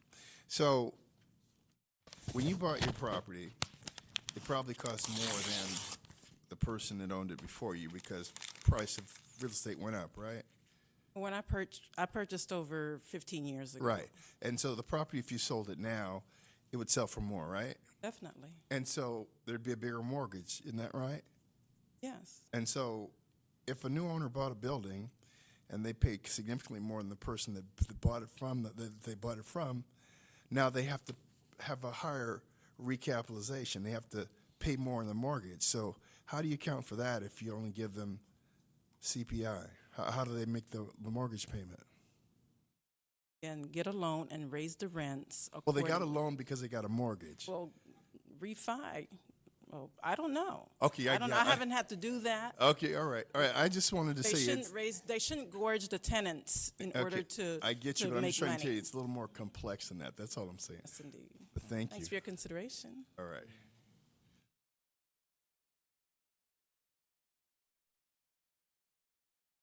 Your name, sir? Wayne R. Handley Jr. I've been an owner in Inglewood for over 40 years. I've had a little 6-unit building that I've been maintaining and taking care of, and I keep my rents low because I don't want turnover. I want the people to stay there for years. I got tenants that have been with me for 14, 16, 10 or 12 years, and I enjoy my business. I'm 70 years old now, and I keep getting these $1 million offers for my property, and my tenants are telling me if I sell the building, they're going to have to move, because they're not going to be able to afford the rent increases, which is, supposedly not my fault, but it isn't my fault. But the one thing I wanted to address was that since I've been a long-time owner, I've been able to keep my rents low. I rent a 2-bedroom for $1,400 a month. Now, I think that's like $300 a month under average or something or more. So over a period of 2 years, I would save my tenant $7,200 in rent. But, then if I give them an 8% raise, they want me to pay a relocation fee of another $5,300. So I feel like this is totally wrong for people who have kept their rents low, shouldn't have to pay a relocation fee. Now, you guys keep talking about this 8% or 4%. I think that there has to be a dividing line. You have people that are not gouging, you have people who are gouging. So you have like this level here, level playing field, $1,700 for a 2-bedroom or something like that. Well, I think people are paying, renting for $1,400 should be able to raise their rents 8% a year and not be hit with this relocation fee until they get up to that average amount of rent in Inglewood. And then we should allow the people, if people are getting over that amount, like $1,700, $1,750, why don't we just limit their increases to the 4% that you've talked about? People below can get an 8%, people above get a 4%, because I don't think like the lady who was here before said her rent went from $1,550 to $1,800 and some dollars. That's insane. She shouldn't be paying that much, The owner of the building shouldn't be raising her 2 or 3 times a year. That's ridiculous.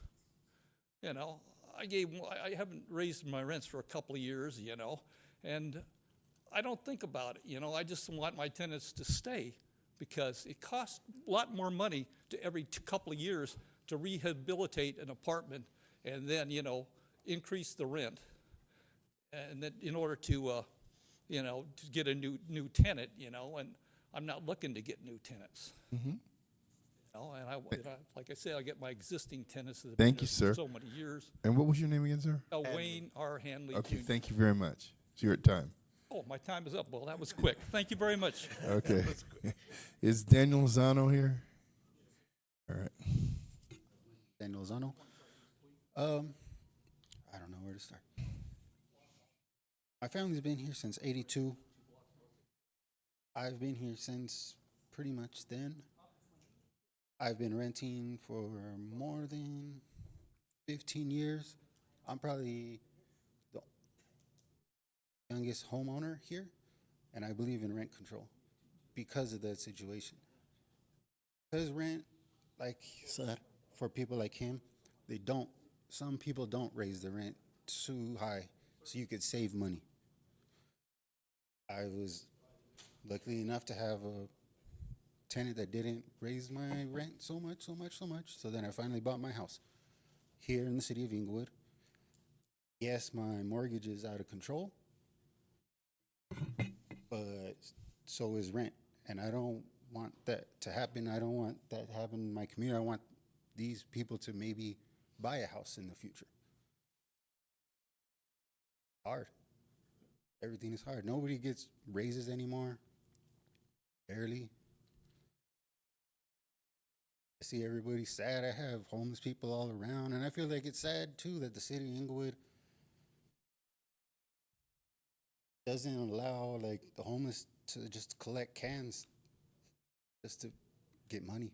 Okay, Daniel, we're gonna have to stay on one of the agenda Well, topics. that's what it is. Because then they're going to be homeless, and then the people are going to be homeless, and then nobody's going to have a home in Inglewood, and everybody's just going to homeless, and it's just sad. I don't know. Okay, all right, thank you, Daniel. I'll leave it at that. Kish Lewis. And could we have Bruce Wolf, Derek Steele's already up here, Patrice Batchelor, Tyran Mears, LaRon Smith, Ray Davis, Elijah, looks like Wooden, Stephanie Castaneda, Alex Asivios, Brett Stahl,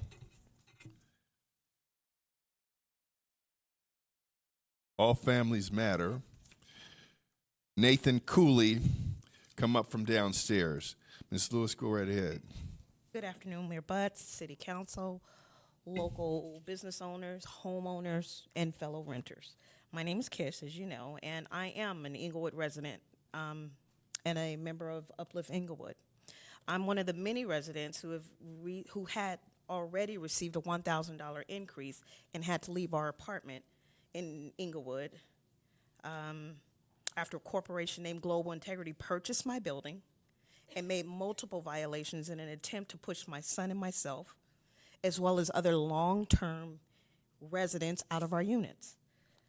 I am here today to urge the city to strengthen the proposed rent stabilization ordinance. And although my household was hit with a 56% increase, I'm here. And I'm here screaming that 8% is too high. We're urging you to balance out the annual rent increase allowance to the CPI with it going no higher than 5%. If the CPI happens to go beyond that point. I'm also here even asking the gentleman in the red shorts that spoke before me, Wayne. He's a owner. I hope to be one soon. Why is it hard for the city to consider giving incentives to mom and pop owners that have tried to accommodate and give reasonable housing? For the mom and pop owners that have honored the policy of just cause eviction. The city should be able to recognize that. We're booming right now. We have 2 corporate entities that have come in and we're booming. We have big, bright, shiny billboards all over the place. We're getting revenue. On top of that, it's especially difficult as a single working class parent to meet the demands of rapidly rising utilities, mortgages, and rent. And I'm sure I speak for many Inglewood residents that have already been extremely gouged. That's exactly why 8% is too high. Mayor Butts, I've personally consistently heard you mention how rental rates here in Inglewood have been rising over the past few years. So this isn't new, but isn't it an appropriate time to stop the bleeding and actually provide current residents with a chance to allow the incomes to get caught up or to catch up? I want to roll back to the days where you and I were taught you're not supposed to pay more than a third for your rent or for your mortgages. We're well past that. I'm asking you guys to consider a rent rollback. Yes, I think it's legal, and you'll hear more about that later. I'm also asking for you guys to consider a rental board, an elected rental board, not nominated. Thank you, Ms. Lewis. Thank you. Thank you. Welcome, Mr. Agee.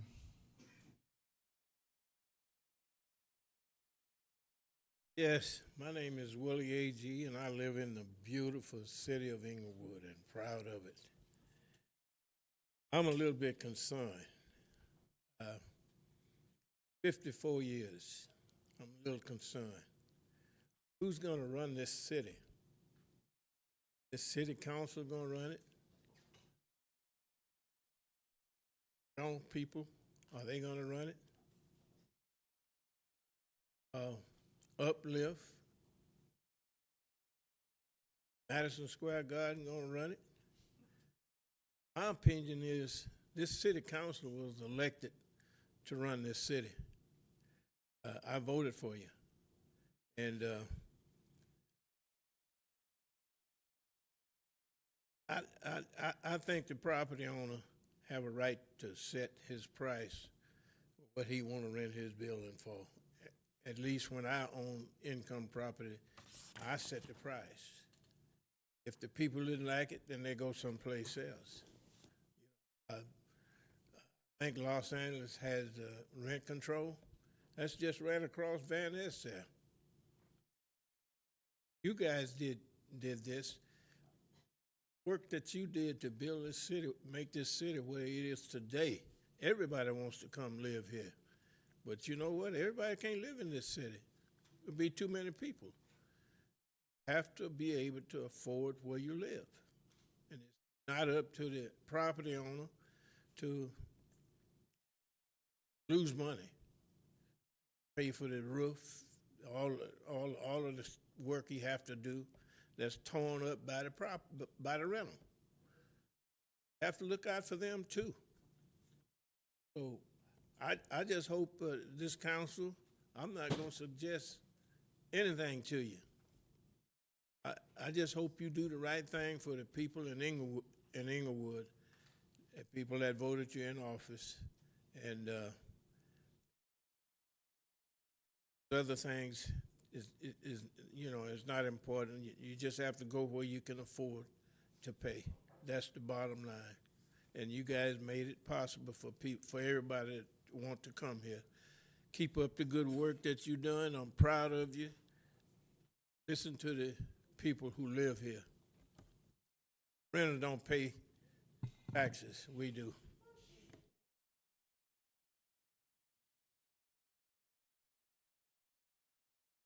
What's your name, ma'am? My name is Patricia Bass. Hello, Mayor Buds, Councilman. I appreciate the opportunity to be able to speak. I've owned my building. I'm a small mom and pop operation, and I've owned the building for about 18 years now. And I'm not one of the type of landlords that do the rent gouging. And some of the stories that I've heard here has just been horrible.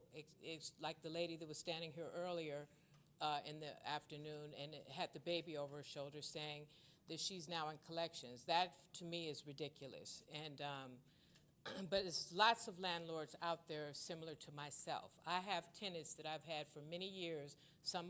One of them actually is over a decade now. Lots of them are nearing decade, and they don't leave. And my biggest concern, I do agree with stabilizing things, because I think things are out of hand because of the stadium and these gouging landlords that make it bad for good ones like myself. However, my biggest concern is the major calls that I get. If I choose a wrong type of tenant, then that tenant becomes a nuisance. Then that just cause is very difficult in order to bring harmony back to my building. I'll give you an example. I had a tenant that stayed with me over 8 years, and the children finally grew up into thugs. And they decided to go shopping and broke into one of my other tenants' units. And so Inglewood Police, of course, detectives look into it and all that. She knew who broke in. Different other neighbors knew who broke in. But the problem is we couldn't prove it. We didn't have the proof. And so detectives say, well, I'm sorry, there's nothing we can do. We don't have a proof that these were those people that actually broke in. Anyway,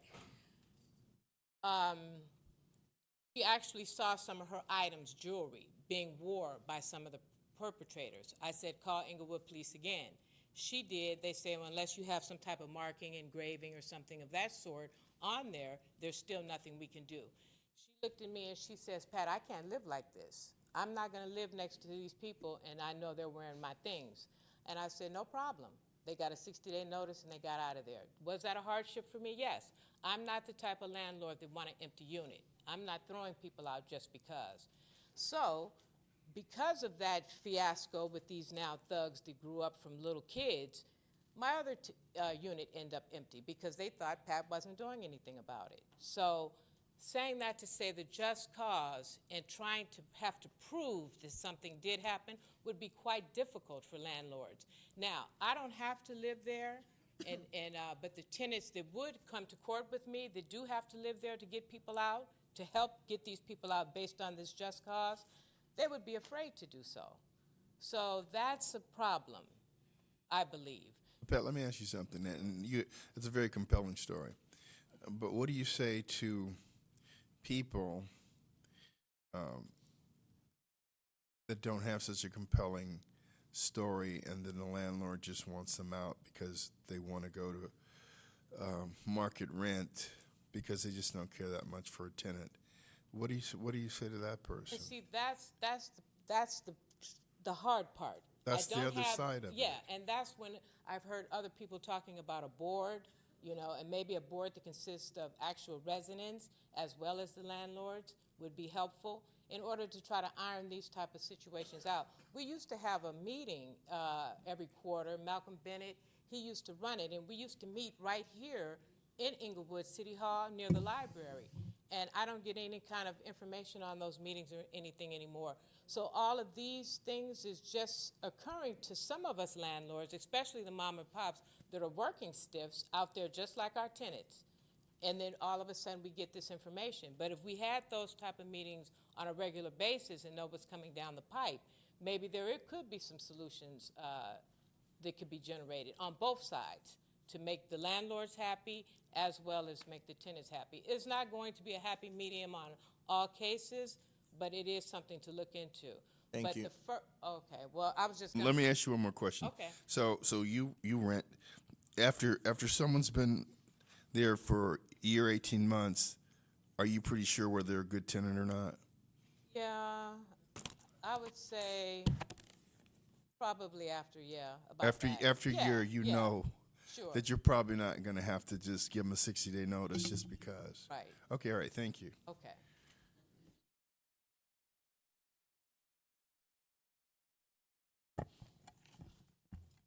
Name, sir? Bryce. Hello, my name is Bryce. I'm an Inglewood resident and a college student. I'm here on behalf of the students that live in Inglewood, the young juniors who can't focus on their SATs or the prep SATs, the young seniors who can't focus on college applications nor enjoy their senior year because they're worried about their families. They're seeing their families struggle in order to keep up with the rent. I'm here on behalf of the college students the ones that go to a JC, and they're scared to make a decision on where to transfer to because no matter where they're going to transfer to, it's still going to be further from home, and they won't be able to help out as much at home. I'm here on behalf of the college students who are at a university and have to transfer back to a JC in order to help out more. As a young man, it's been difficult and painful to watch my mom struggle to make ends meet and to keep us surviving. It's been more painful to watch her go through the hardships that she's gone for her personal life, but in addition to go to the city and ask for help and to be disrespected or just not given any support. Not really talked about. It's mentioned but not talked about the hundreds of open cases of homelessness for young high school students within the city of Inglewood. I know that there's a lot of kids in my situation who feel the same way I feel and being helpless and hopeless in this rental Wild Wild West. Although our home was hit with a 56% increase, I think that the 8% cap is too high and that Inglewood's annual rent increase allowance should be tied to the consumer price index and should be capped at no more than 5%.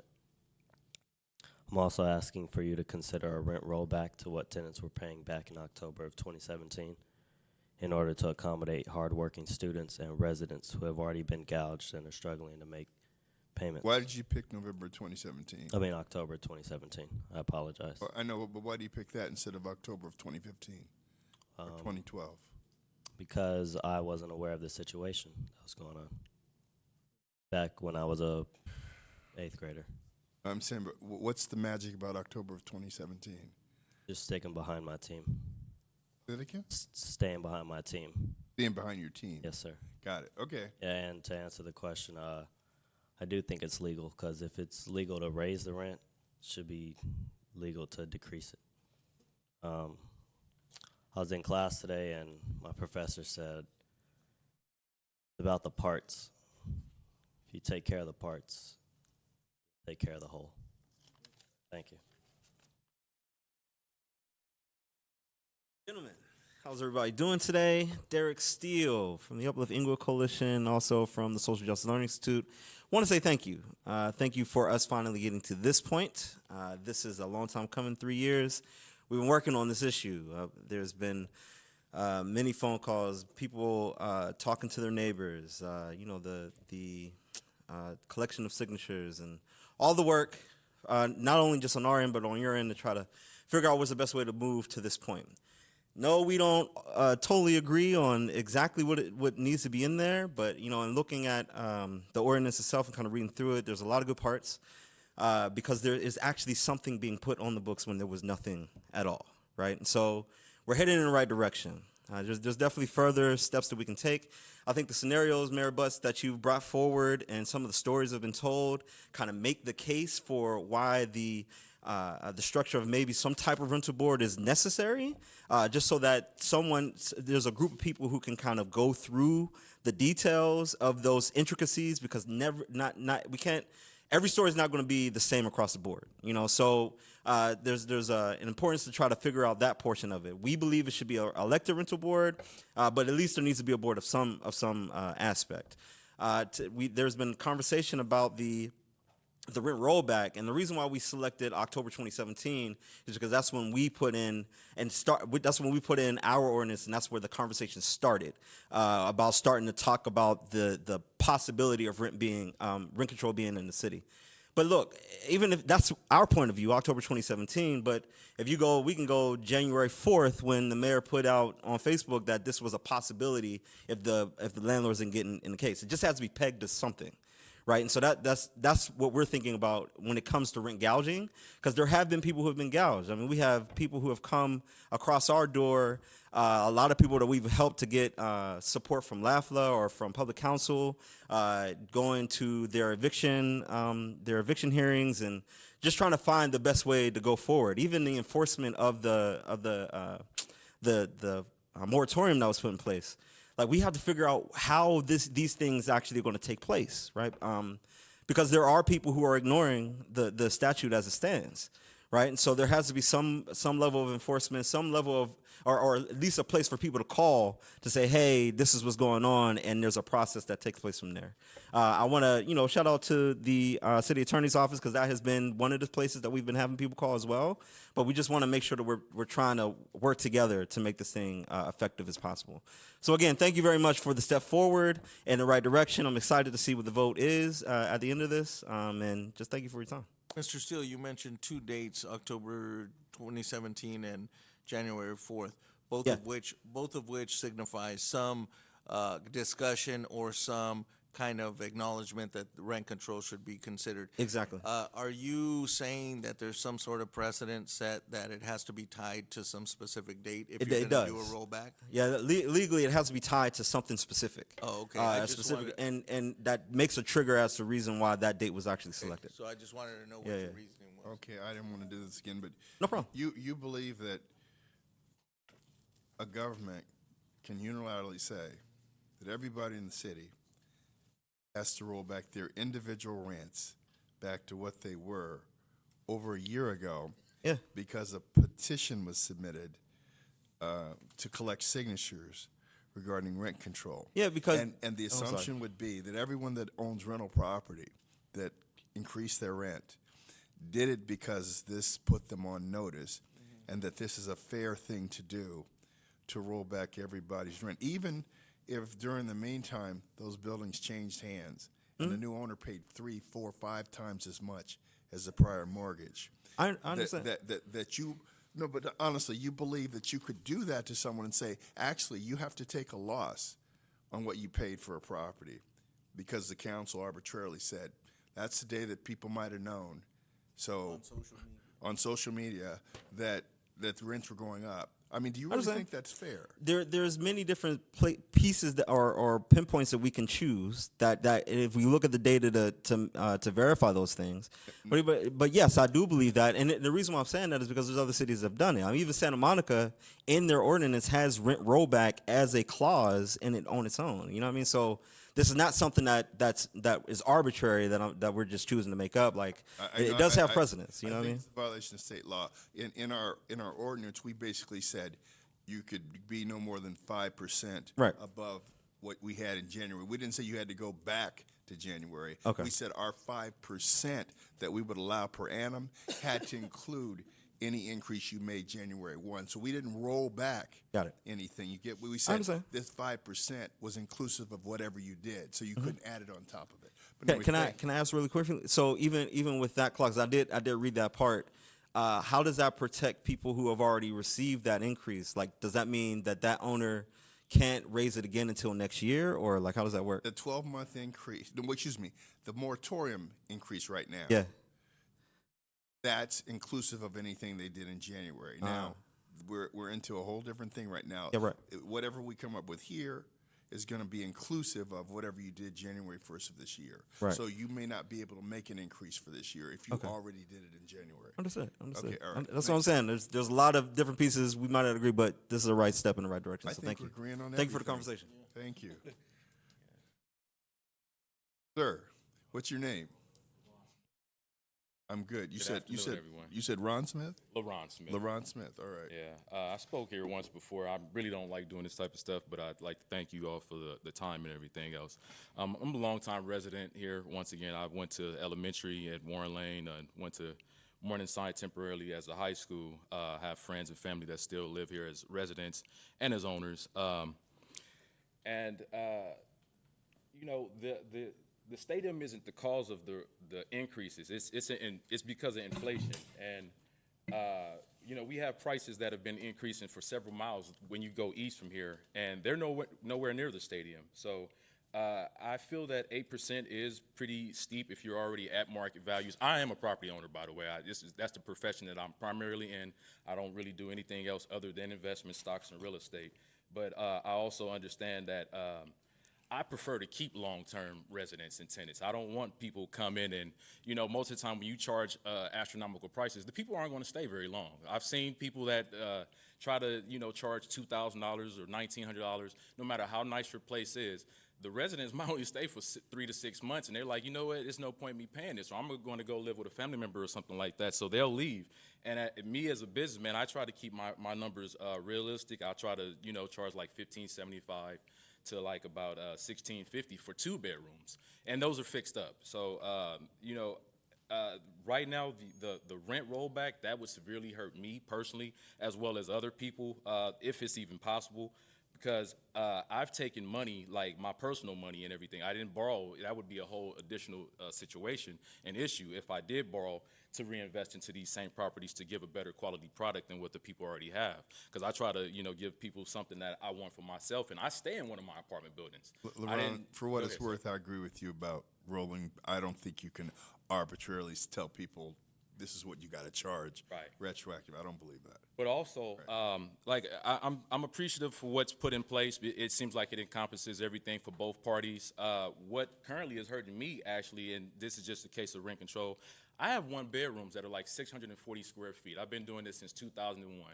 I don't raise my rents up all the time on my residents. I try to, you know, make sure that I had, you know, I'm going to put quality into this product, and then I'll do it. And I make sure it's justifiable, and it's still at reasonable rates, like $1,275, maybe $1,350 max for a 1 bedroom at 640 square feet. But right now, because of the moratorium that's in place, I'm stuck at $850 for some of my 1 bedrooms. I can't, you know, make sure that I can, you know, continually do upgrades and repairs based on the inflated prices of what is at Home Depot, as well as the labor and everything at those prices.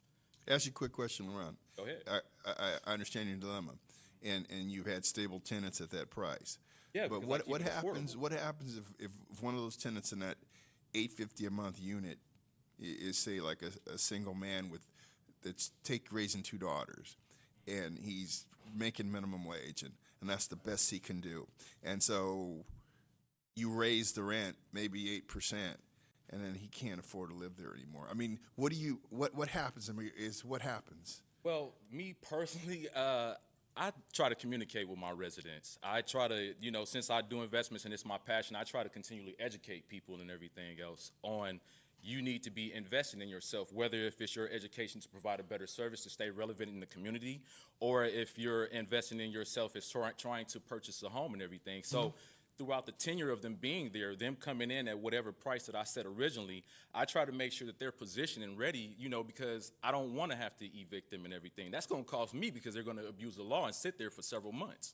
And I get it, but I'm asking you directly. So, Right. But this is where he That's is. why I try to educate this is them This is myself where he is. coming in. And right now you could raise you can only do 5% right now, but Yeah, so if I you can raise only it go from 10%, $850 to almost not even $900 for a so one what would bedroom. you if he said, LaRon, I can't make it, I gotta go? Well, I try to work something out with them and see if I can give them some type of additional resources, employment myself or something. I mean, Okay, all I right, wouldn't try to just go ridiculous and I know they can't afford it because at the end of the day, I'm going to have to evict them. And then that's going to cost me more money. Right. And then if I do try to go like at the current market rents, like I said, most people, they will only stay there for a couple of months. And after that, they're going to move and then, so you're going to take a bigger loss with having your place sitting vacant because people just don't want to pay it because it's too much and it's sitting there vacant for 6 months versus you have another person that comes in and they probably do take it, but they're only going to take it and stay there for about 3 or 4 months. So you're still in the same situation. I get it. So that's why I try to keep my prices affordable. Thank you for personally. coming back. We're at time. Oh, thank you. All right. Mr. Davis, welcome. Mayor, City Council, staff, Ray Davis, 2nd District. Back to Inglewood way back in 1987 in December. Bought my first home in Anaheim. Share a secret with you. The reason why I moved to Anaheim is because some good people out there that I was working with on a defense program prompted me to do it. I don't regret it. It changed the course of my life because I bought my first house at 23. I halfway listened to my old man. That's how the song goes. I didn't buy a new car. I didn't buy fancy clothes. I didn't chase after fancy girls. I had a priority. It's called home ownership. That's why since that day to this moment, there's not been a piece of property that didn't have my name on it. And I plan on dying and leaving it to my family. You don't give it up. That being said, with my final moments, Mayor, City Council, I'm feeling it for you because this is what history brings you. The hard decisions. What I feel you should do as an Inglewood resident is find that sweet spot. Then put closure to this. Because the vibe I'm picking up is some folks never want this to end. They want to keep coming back and come. If you put it this way, if you put a 2% cap back, there'd be people back here in 5 years saying, my rent's gone up too much. We are still a representative republic. You know, if you want a country that would just tell homeowners what they can charge for rent, Venezuela, North Korea come to mind. Some people want societies like that. That's social justice. But anyway, I don't believe people should have been gouged, and that we do need to put closure to it. Say this is how far we go, and we can go no further, people. Because in 5 years, folks, the dust is going to settle, and the people that really wanted to stay here will still be here, and those who are going to move on are going to move on. And that's what I'm feeling, Mayor. And as always, I'm praying for you. Thank you, Mr. Davis.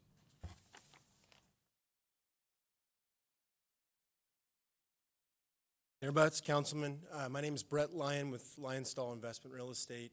We're a real estate brokerage that focuses on representing buyers and sellers of apartment buildings. We had the pleasure of representing hundreds of buyers and sellers in the city of Inglewood over the last decade. And it puts us in a really unique position to speak on what we believe is on their behalf. We have the unique, I guess, responsibility of being property owners in the area ourselves.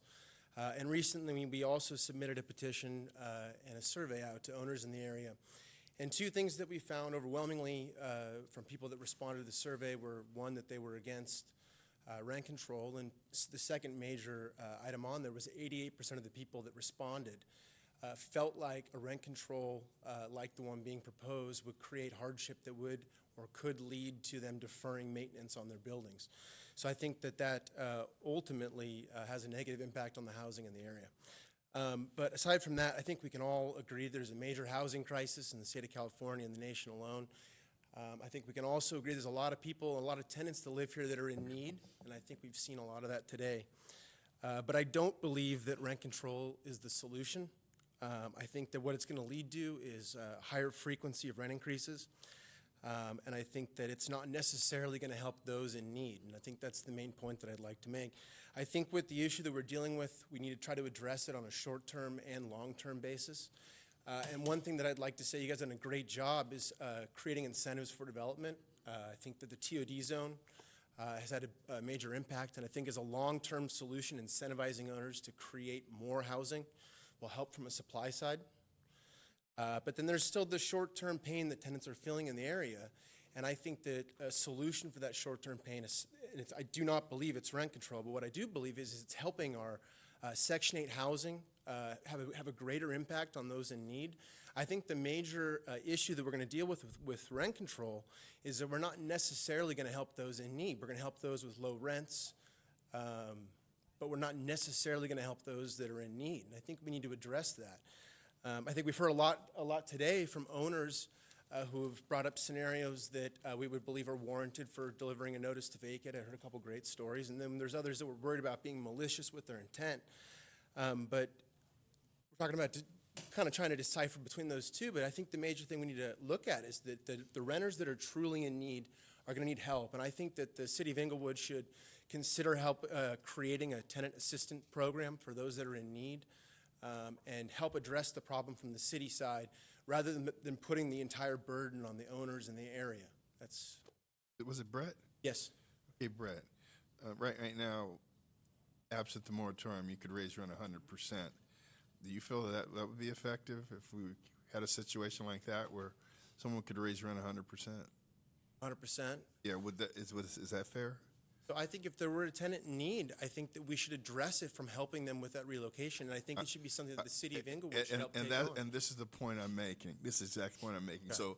So an owner makes an arbitrary decision to raise rent 100%. Then you feel the city should now relocate the tenant because an individual owner made an arbitrary decision that he wanted to raise rent that amount. So the city should, on an unlimited basis, do that for every building and every tenant where an owner makes an individual decision to raise rent to where that tenant can no longer afford it. You really believe? Really believe that? I believe that the taxpayers now should subsidize an individual decision like that. I think it would be need-based, and if the city of Inglewood feels strongly about helping the tenants in need, I think it would be something they could come and help get assistance from the city. But you're also saying, why should it be the city's responsibility? I would also say that why should it be solely the owner's responsibility to take on that burden? Right. Okay. So good. So you're a business person, right? Yes, I am. And so if I were to say the city was going to make you responsible for decisions that other people made on an unlimited basis because you're an investment company and you guys are well capitalized, that you should do that. Would you think that was fair? I would think it's equally as unfair to say that the owners should be responsible for that situation. Okay, so on that we agree. Thank you very much. Hey, Mayor Butts, how you doing? How you doing? Good. I'm Woody, Brett's business know. partner. Yeah. So I emailed you the survey that we conducted. I think about 45 people responded to it. of the 45 people specifically, all of them were against rent control. I know that's why you sent them all to me, but go ahead. Yeah, well, and 88% would stop maintaining their buildings potentially. Or it's the You sent them landscaping. out to just owners? That's correct. Okay. Well, Yeah. Well, All right. that's the business that I'm in, but yeah. Right, yeah. right. Yeah. Right. Full disclosure, but okay. Yep.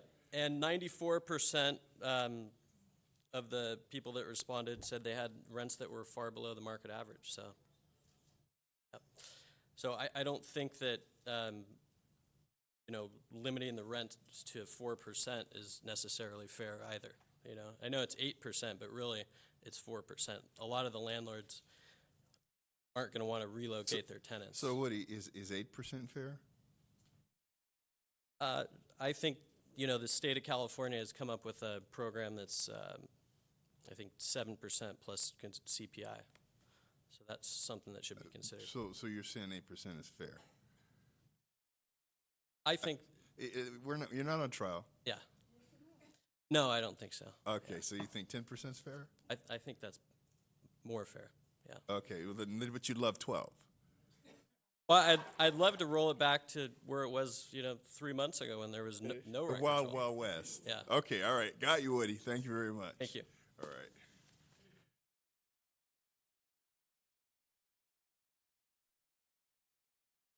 Hi, ma'am. What's your name? Hello, my name is DeJoy Robinson, and I'm going to speak very fastly. I could give you a history of 40 years in Inglewood as a tenant, a minister, a whole lot of stuff I did. But I've been noticing since everybody comes up here, they all talking about the same thing. Okay, so let me get down to the bare nuts of why I'm here. Yes, I think the 8% is too high. I think 5% would be good. Okay, that's one. The rollback, I'm not so cool with the rollback on understanding going back to October 17. Let's just go in the medium. Go October 2018. At least y'all halfway, right? Let me ask you something. And so how would we establish for every apartment building what they were charging back then? Yeah. And every individual tenant? How would we possibly do that? That would be very, very hard, sir. So my thing is your how do you pronounce that word? Memorandum thing, the moratorium. Moratorium. Right. Please forgive me for not being able to. No, that was just okay. fine. So January, because so many people had gouged so much. To even if you went back to January of 2018, there's records, and I'm sure the tenants will bring their bills. 19. That's what the. I mean 2019. Right. Yeah. I'm sorry. 2019. Okay. That's far as the rollbacks. I do think there should be an elected official board to handle these rent controls because, if we just put in people that raise up from one job to another job, it causes problems. That's one thing. Okay. I'd like to oppose Mr. Brett and them. Where'd they go? Okay. Everybody keeps talking about fair market value, and the 8% is not enough. It should be around 5%. Fair market value is because of them. They set the precedence for the market. So and I'm using this name because I know it personally, Invitation Homes. From Inglewood to LA Crenshaw, they own 800 pieces of property. And they're setting the market for what it's supposed to be, the rents are around here. Yeah, rents used to be $800 to $1,000 for a one-bedroom. They're starting them off now at $1,500, $1,600, $1,800 for a one-bedroom. That's kind of really ridiculous because even though Inglewood is moving up and it's a great city and everybody's doing great, our wages and our pays are not going as far as their vision of the future. We're not there yet, and neither is our paychecks. Now, you asked a couple of questions on how to do some of the repairs and stuff for these big corporations and stuff, and I want to make sure I say this. These corporations that's talking about the people that can't take the rent and whatever, it's a difference between mom and pops and the corporations. There's a huge difference. When they stand here talking about they did something for the owners and stuff, yeah, the corporation versus the mom and pop is like this.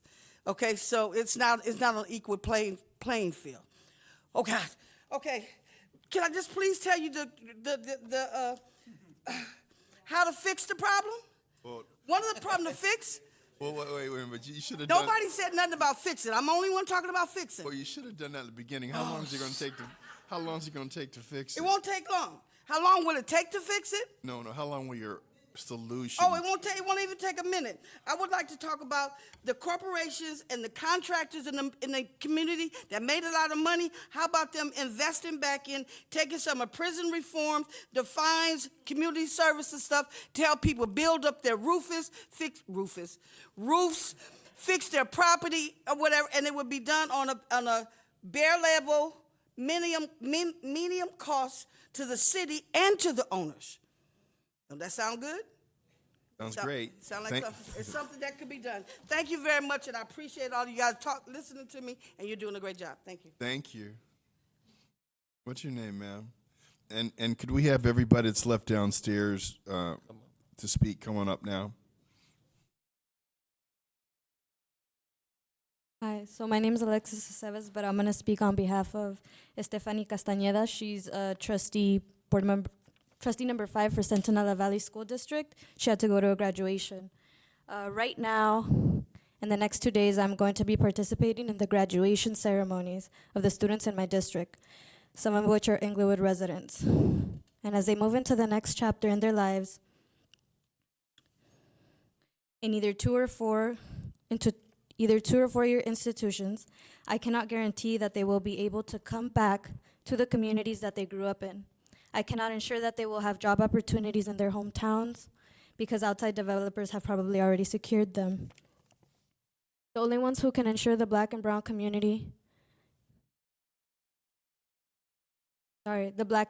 in the community that there is a place in the city for them is you. So then, now my name's Alexis Aceves. I'm a board member for the Lennox School District.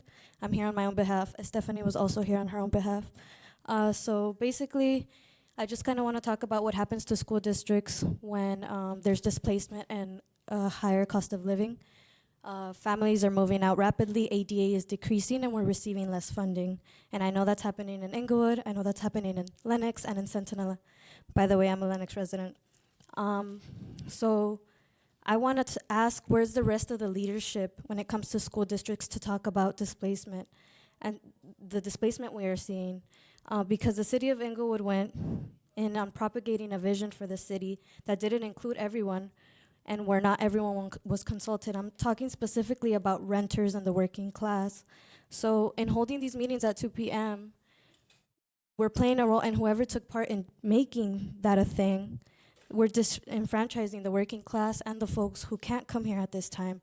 And if it wasn't so, it would be more likely that the tenants would be here, the ones who are experiencing the highest risk of displacement, to lead the movement, narrative, and conversation about what they need.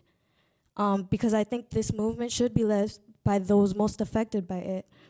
The city of Inglewood, we need the city of Inglewood to build developments that provide affordable housing yesterday.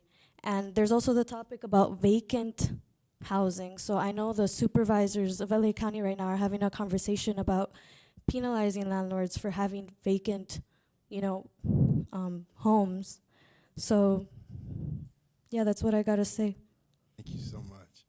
Of course.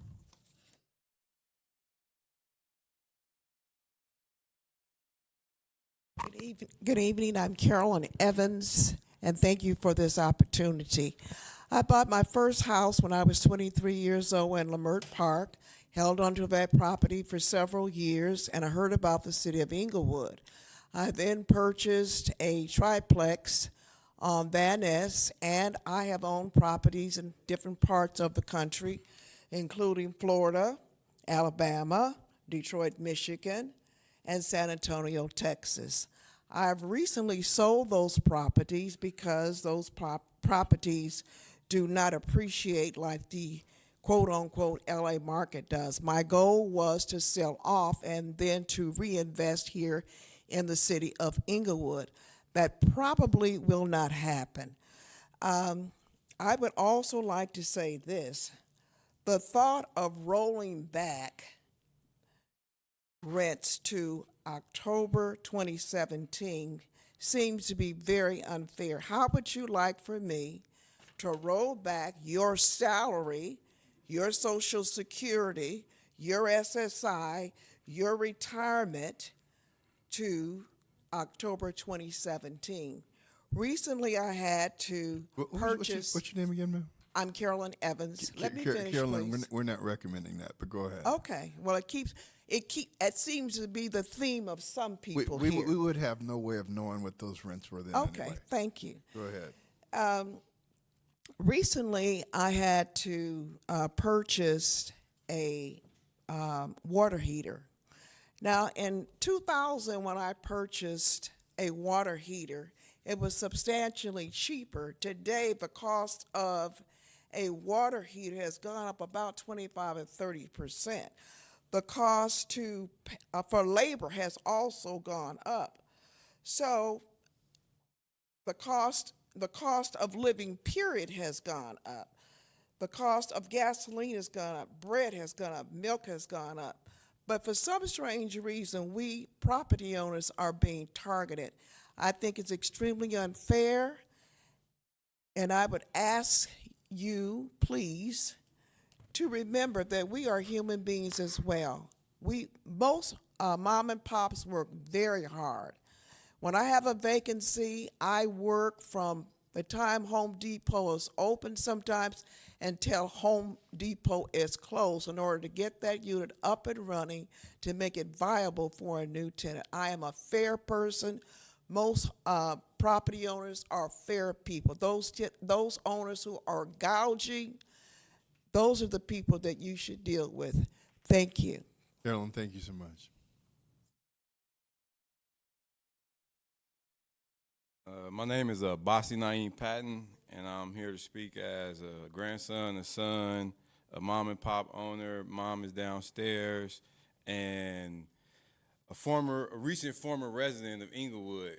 Due to the rate increase, the rent increase, I had an injury, and at the point in time when I had the injury, I wasn't be able to suffice for the income, and then the rent went up when I wasn't making any income, and my mother and grandmother were also staying with us, and we were displaced into homelessness due to the increase of the rent.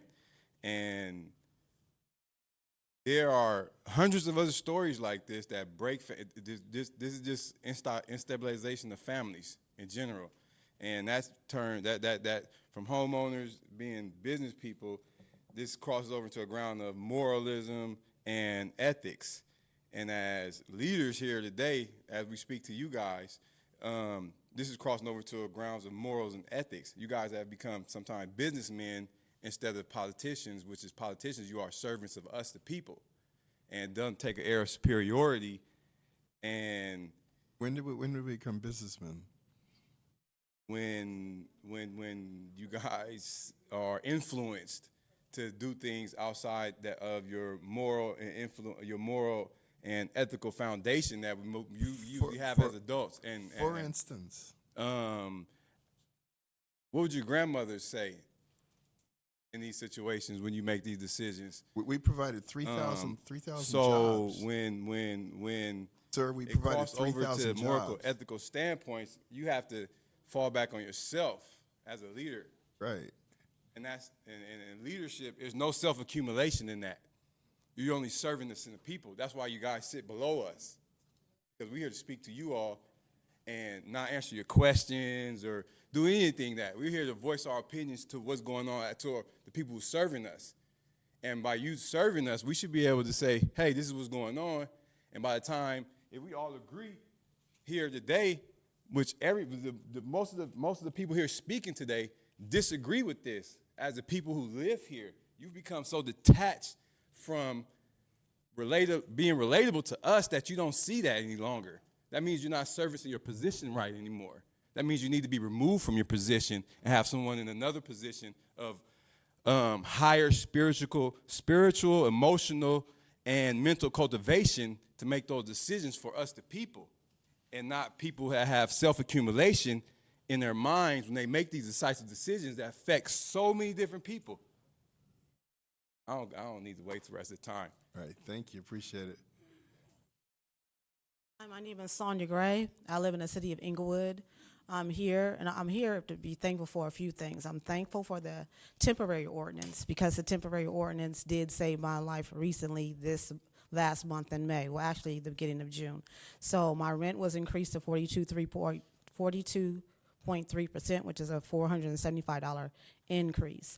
If the temporary ordinance was not in place, I would have been displaced. So I'm so grateful that was in place. So this is what I totally believe is balance. You mentioned balance and fairness. So you guys are in place, in power to help us today. And in helping us today, that rent control is very important to save lives. I work in the homeless population. I'm a housing locator. And whether you go, I look for housing all over. So whether I'm in LA, whether I'm in Inglewood, or I'm in Torrance, it doesn't matter where I am, the rent is high everywhere. What we need to do is be fair to maintain tenants to be able to stay where they are. So is 8% high? It is. And everything needs to be fair. 5% is good, it's great for all of us, because yes, landlords still need to make an increase on a property. Why own? Why buy property? Why be a landlord?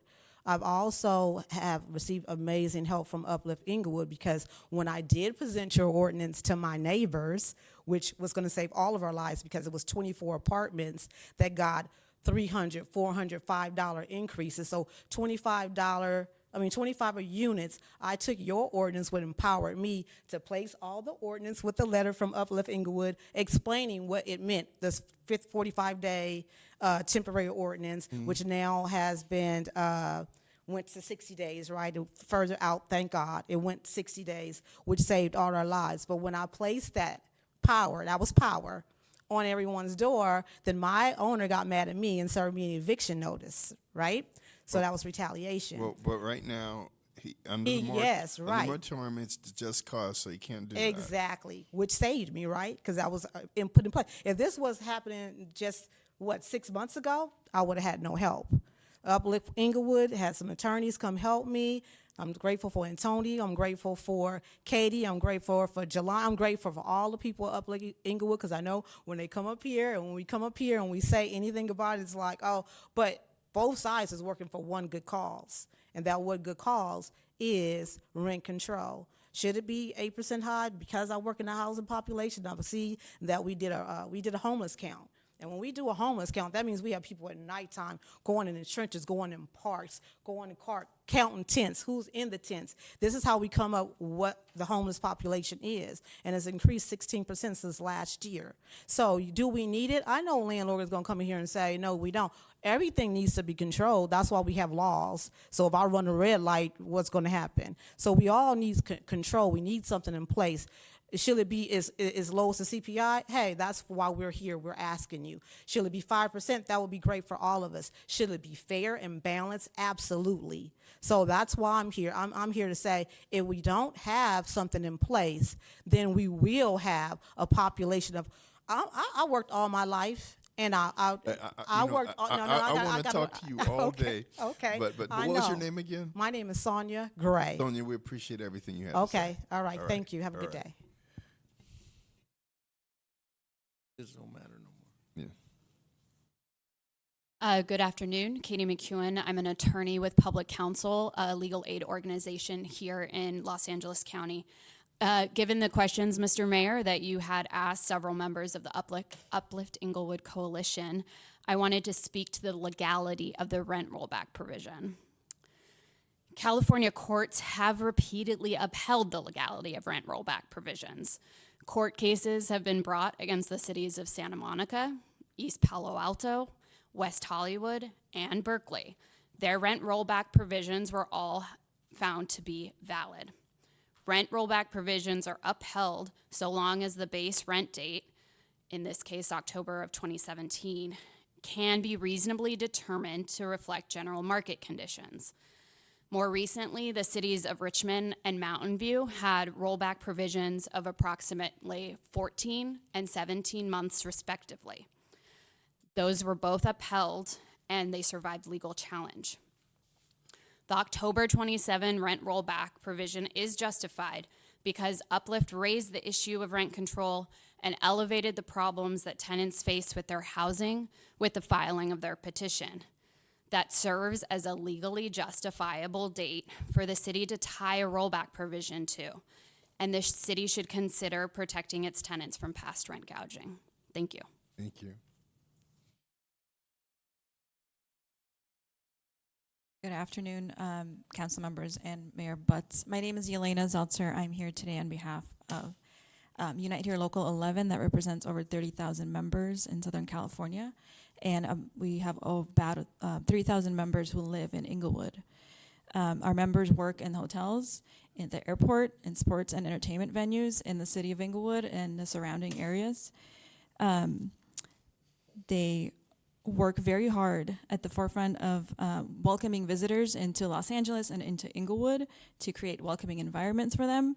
But at the same time, our members cannot afford to live in the city. They bear the brunt of the displacement brought on by the wave of development that's happening in the city currently. We commend you on taking up this serious issue of rent control. It's a very important issue, and it'll protect people's lives. And taking the step forward in proposing this ordinance. There are really good things about it, but I do want to say we would like for you to consider some of the, I want to echo some of the things that have been said here today to consider as in addition to the ordinance. One would be the rent board that people have been asking for. I think it's a really great way to manage the process and to improve trust and transparency with the community, the renters, and the homeowners as well. In addition, attaching the cap to the CPI, the Consumer Price Index, is really important because you're going to have to keep dealing with this issue over and over and over again. If you don't do that, people will be back here in a number of years asking the same things and fighting for the same stuff. You're saying that if you don't mirror it to the United States CPI, that people will come back because they think the base allowable increase will be too much? What happens if the CPI goes to 6%, 7%? I don't think you should ping it to the national average. I think you should ping it to the local average, and you can define that the way you guys see right. appropriate. Suppose the local goes to 6, then what? I'm just saying. I'm trying to. Yeah, understand. you can structure it in the way that makes sense. Okay, all right. But with just capping it at 8%, you're sort of in a static situation, right? Got it.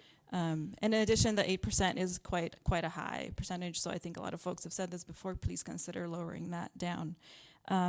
We ask that you move forward with the policy, but please do consider the voices of the community that you've heard here today. Really appreciate. What was your name again? Yeah. Elena, thank you. Thank you. Afternoon, Mayor Butts and City Councilman. I've been a resident here for 23 years, so my whole life.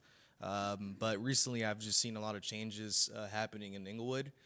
Great and also bad changes as well. Great in seeing the stadium and seeing a lot of like new developments in the city, but then bad again for the rent being too high. Personally, like I haven't really seen much.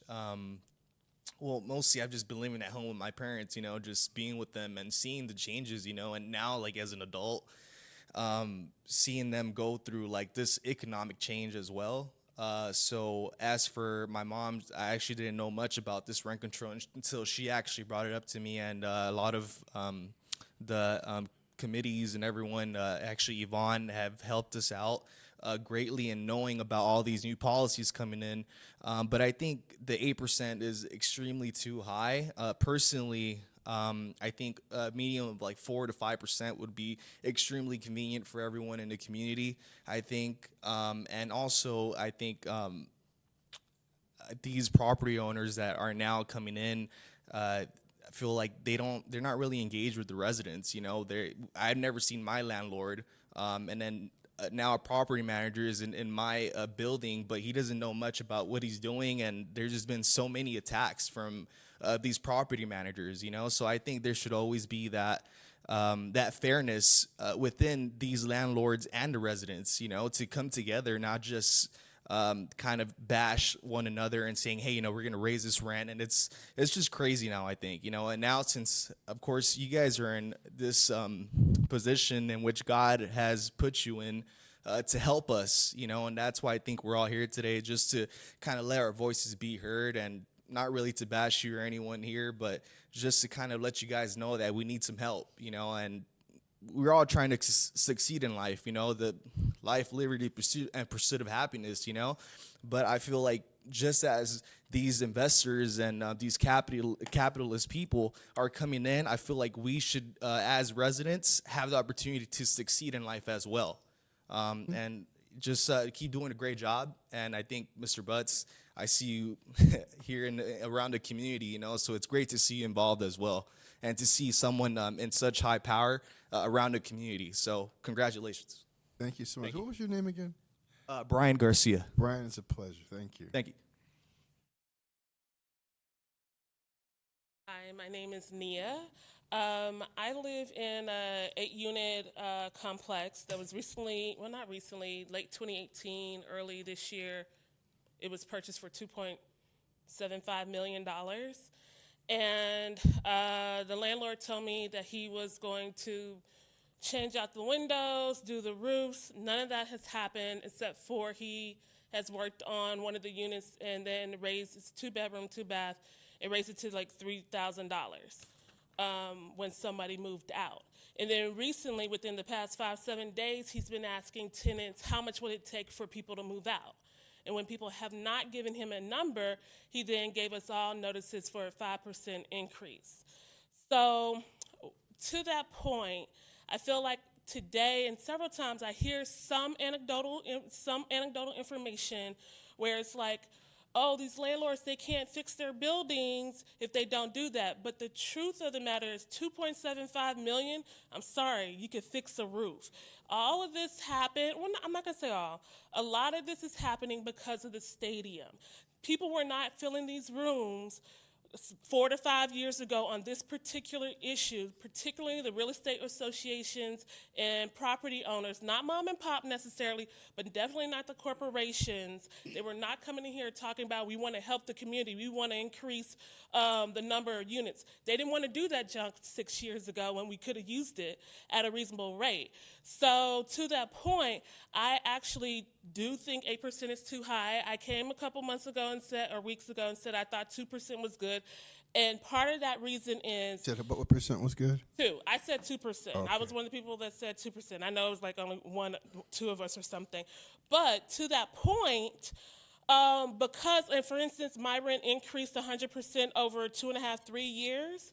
So when you have such a high increase, that really affects my ability to do things, save money, just do the things that I need to do in life, try to create businesses, all these different things. But to me, it seems like you would want to do a gradual increase. That's why I'm saying 2%. You go slowly. You let the people in the community that's been here, that's lived here for decades and generations, build up. You let them figure out how they're going to do things. You let them like save their money and buy their next door, the house or the apartment complex, or make a co-op. But when it's so drastic and these corporations can come in and swipe the community from the people, it's so detrimental. And I would hate for Inglewood to be a place years from now that was like, oh yeah, you remember when there was a black and brown community?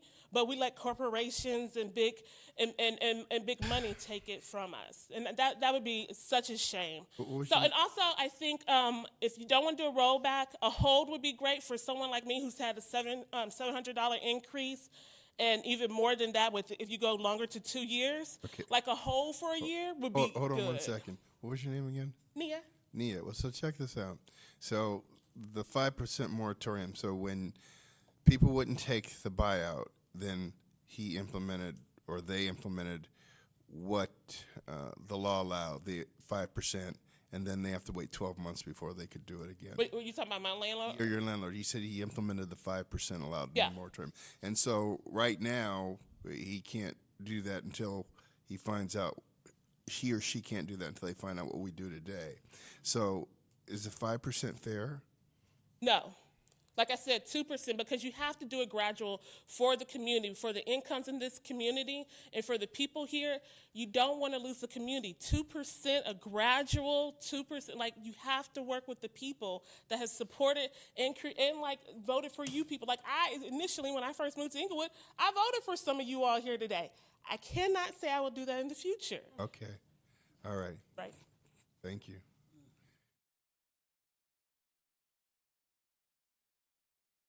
Hi, good evening. My name is Reverend Dr. Mello Desire. And I'm here on behalf of the hardworking taxpayers, the low income, the about to be homeless. So when you guys established in 1908, okay, your mission statement says right here, is to deliver outstanding services to enhance the residential quality of life within our community, comma, economic vitality of our businesses and entertainment of our visitors. It's in your mission statement. What we see right now in the last 2 years is the entertainment of your visitors. I don't see the quality of life for Inglewood residents becoming any better. You have more increase of homelessness, right? Okay, so last week I was shocked to find out that you guys don't even fund the work source across the street. You admitted that. Why would you even admit something so benign? Because they're federally funded. It is a employment service where hundreds of Inglewood residents are looking for jobs. This is the disconnection that we were just talking about. Fully funded. Okay, it's fully funded by who? You know the printers are been out, right? You know it's printing dirty toner printer, right? How much is a printer? Maybe $14,000 commercial printer? You guys got $3.2 billion for this stadium, okay? You got Yola that paid you $9 million. Gustavo Dudamel paid you $9 million for the space he's in now. Tell me I'm wrong, sir. So as we move forward, right, but the budget doesn't lie because you have Yola right here. Dude, but they didn't pay $9.2 million. Yeah, okay, so they're lying. Then Frank Gary is lying, basically. They're lying, but that's not in the book. Okay, of course it's not in the book because people's got to actually read and find out what's really happening. So you don't want people to do that. So what I'm saying, you, Mark Ridley Thomas, I don't know what school of misappropriation that you guys went to, but it has to stop. We ask you to respect the working class, to actually show something and fund the employment center across the street. Then we can believe you about the housing. Because if you're not encouraging the Inglewood, the working class Inglewood, and in lieu of the corporations that's already funding your pockets, it's not fair to the people year after year to hear the same sob story. And then on top of that, we have law enforcement that is just as dumb as a box of bricks, shooting us down on top of that. So what else is next? Can we have some visible, viable changes with the millions of dollars that you guys have sitting there with just the little things? That we don't have to come in droves to tell you that 8% increase is too much.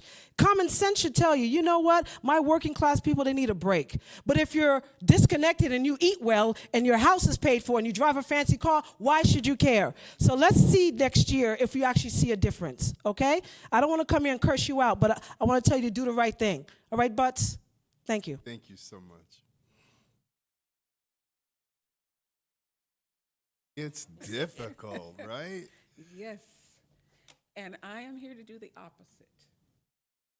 Thank you. Oh, Liz Weaver, District 2, bless you, Alex Padilla. This council has done a magnificent job of working for the city of Inglewood.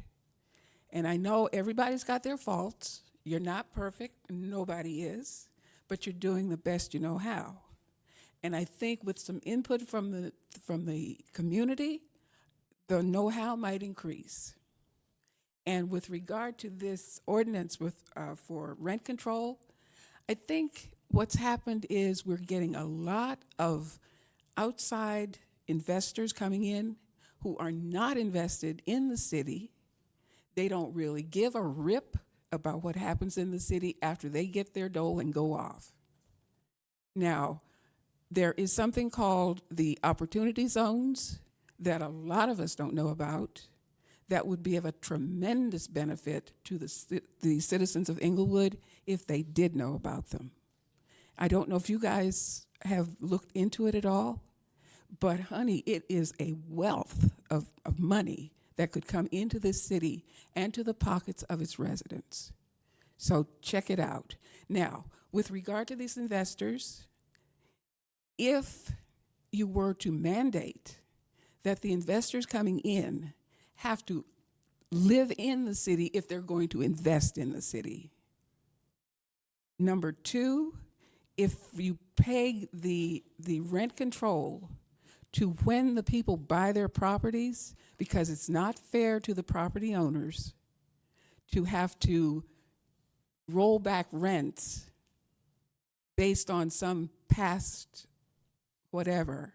If they're paying millions of, not millions, well, some of them are paying millions of dollars, thousands of dollars more when they buy a property currently in recent years than they were paying a few years back because of the increase of value. So you guys got a hard road to hoe, I know.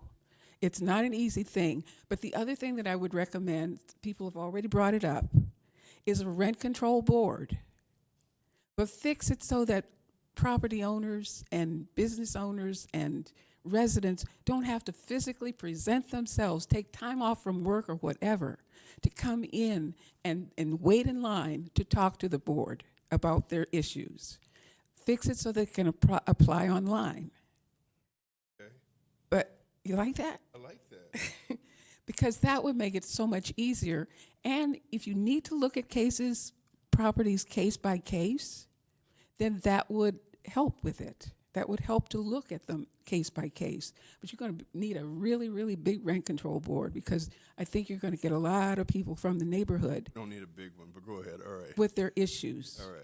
Gotcha. And you know, I've seen as a realtor, I've seen gouging both from the tenants and from landlords. So rent control should be implemented. I fully agree with that. But how it's implemented might be have to be on a case-by-case basis with the rent control board. Okay, That board should be balanced. We're going to have to call time. Oh, I'm so sorry. All right, no problem. But we're not the People's Republic of Santa Monica, okay? All right. Ooh, was that personal or what? Good afternoon. Good to see you again, I'm so sir. sorry for my dress. I had some problem on my feet, so I'm really, really sorry about that. Thank you for the mayor to open your office. I had a lot of concerns, and I was trying to present my concern to the mayor office. I really, really appreciate that. My son is autistic, and I'm trying to just, talk to you guys regarding these kids. It's very hard to change anything in this kid's life. Even with my feet, with my breast, he's just, he couldn't even understand. He says, take it out. So, if rent is too much, we have to move from that place. So, it's going to be really, really hard to express or convince him about those things. So I really want you guys to have the strength to deal with this issue. I have like 3 points to make about fair tenants. I was in my apartment for the last almost 18 years. We are very, very responsible to the owner. We're helping him. We're doing a lot of maintenance by ourselves. We are keeping the security of the building. We are very responsible. And rent used to be increased every 2 years, once 2 years, like 3%, around 3%. And it was okay. We didn't come to the city council meeting to complain about it because fair is fair. But we came here when it's too much. We start increasing the rent twice a year. It was like 14, 15% without any modification, any maintenance, or things like that. We were there with the building management when bad. Helping the building management, we're very responsible, and we're trying to just decrease their costs. I remember we had a manager, and that's that the apartment owner already paid off the loan. And whenever we try to ask for any kind of maintenance, he was telling us that it's not the concern. So on both cases we are very responsible. We understand how the property owners go through, but fair is fair. So please help us to stay for our disability community also, because we understand what's going on. Rent was increased twice a year. Once every 2 years. And they were with us. They didn't evict us then, but now they are increasing the rent, and there was no maintenance. There's nothing. So I really ask you guys to, open your heart and help us. Thank you so much, sir. With that, we will close public comment. Item 1, CSA 1 and H1. Move along. Payment. Second. Madam Clerk. Successor Agency and Housing Authority members, Dodson. Aye. Aye. Aye. Aye. Consent calendar, items 2 through 5. So moved. Second. Madam Clerk. Council members, Dodson. Aye. Padilla. Aye. Morales. Aye. Mayor Buds.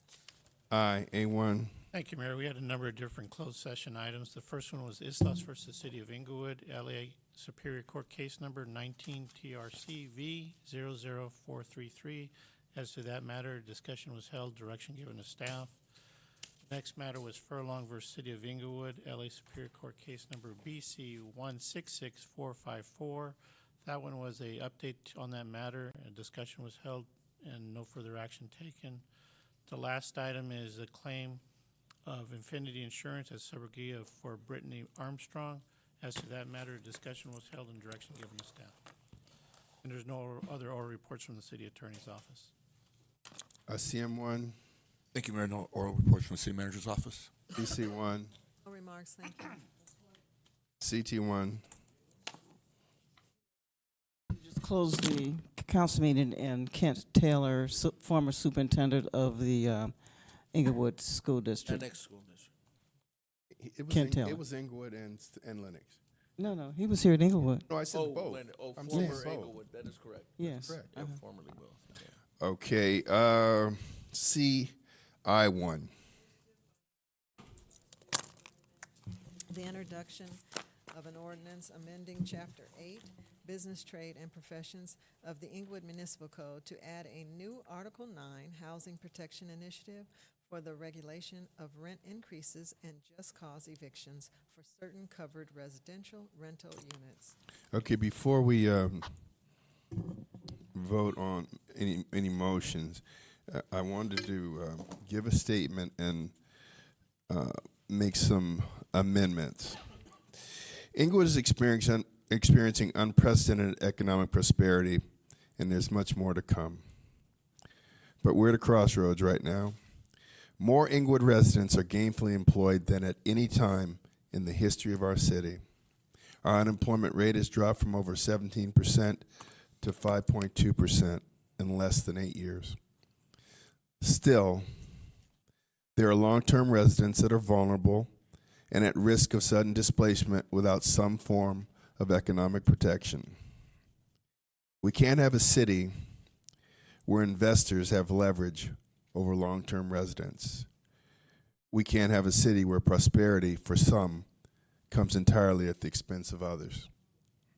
I certainly believe that government does not have the right to arbitrarily decide how private persons operate a business or price their product.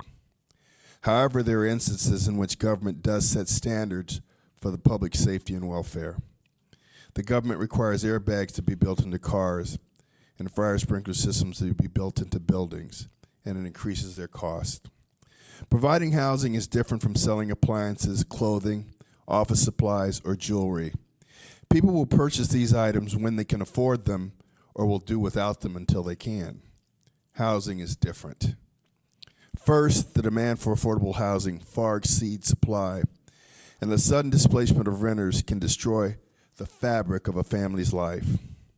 Providing housing is a complex endeavor. The owner must maintain the property, mediate disputes between tenants, collect rent that is sometimes not paid on time, and attempt to make a fair return on what, in the end, is a business. We have to protect our residents, and that's what we do here. We also have to be fair to the owners that provide and maintain the most necessary and precious physical asset of any community, and that's affordable housing. Now, that said, we're not going to forestall economic opportunity in order to stay where we've always been. Part of providing for this community means developing a healthy business tax base. We want business in the city, and it absolutely includes real estate and property management. So today, everyone is going to have to give a little. We're all going to give a little so that in return, we can all share in the abundance that's coming our way. I want to make the following motions based upon the input that we've received from the community and to clean up some things that weren't included in the final ordinance. One, a motion to amend to exclude the properties from the ordinance that are located at 435 West Regent and 629 East 99th Street, as the owner has previously entered into an agreement with the city for relocation allowances and relocation options for the tenants of those buildings. Two, a motion to amend the ordinance to allow rental increases of up to only 5% a year, or the CPI if greater, with no relocation allowance and to amortize repairs in excess of $10,000 until 100% of costs are recouped. The owners may have an increase of 8%. Estimate documentation will be presented to the Housing Board. Inspection by the building department or a contractor of the city's choice will go and inspect the building to see that the work needs to be done.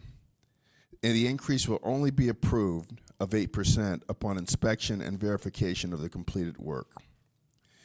Three, a motion to amend that units renting for less than 80% of the average rent for a unit of similar configuration according to Rent Cafe shall be allowed an increase of 8% in a 12-month period with no relocation allowance until rents reach average market value. Again, what this is saying, this does not penalize the mom and pops that have kept their rents below market. Four, a motion to amend that relocation will be paid to any tenant removed through a no-fault eviction if that tenant has been a resident for 2 years or more.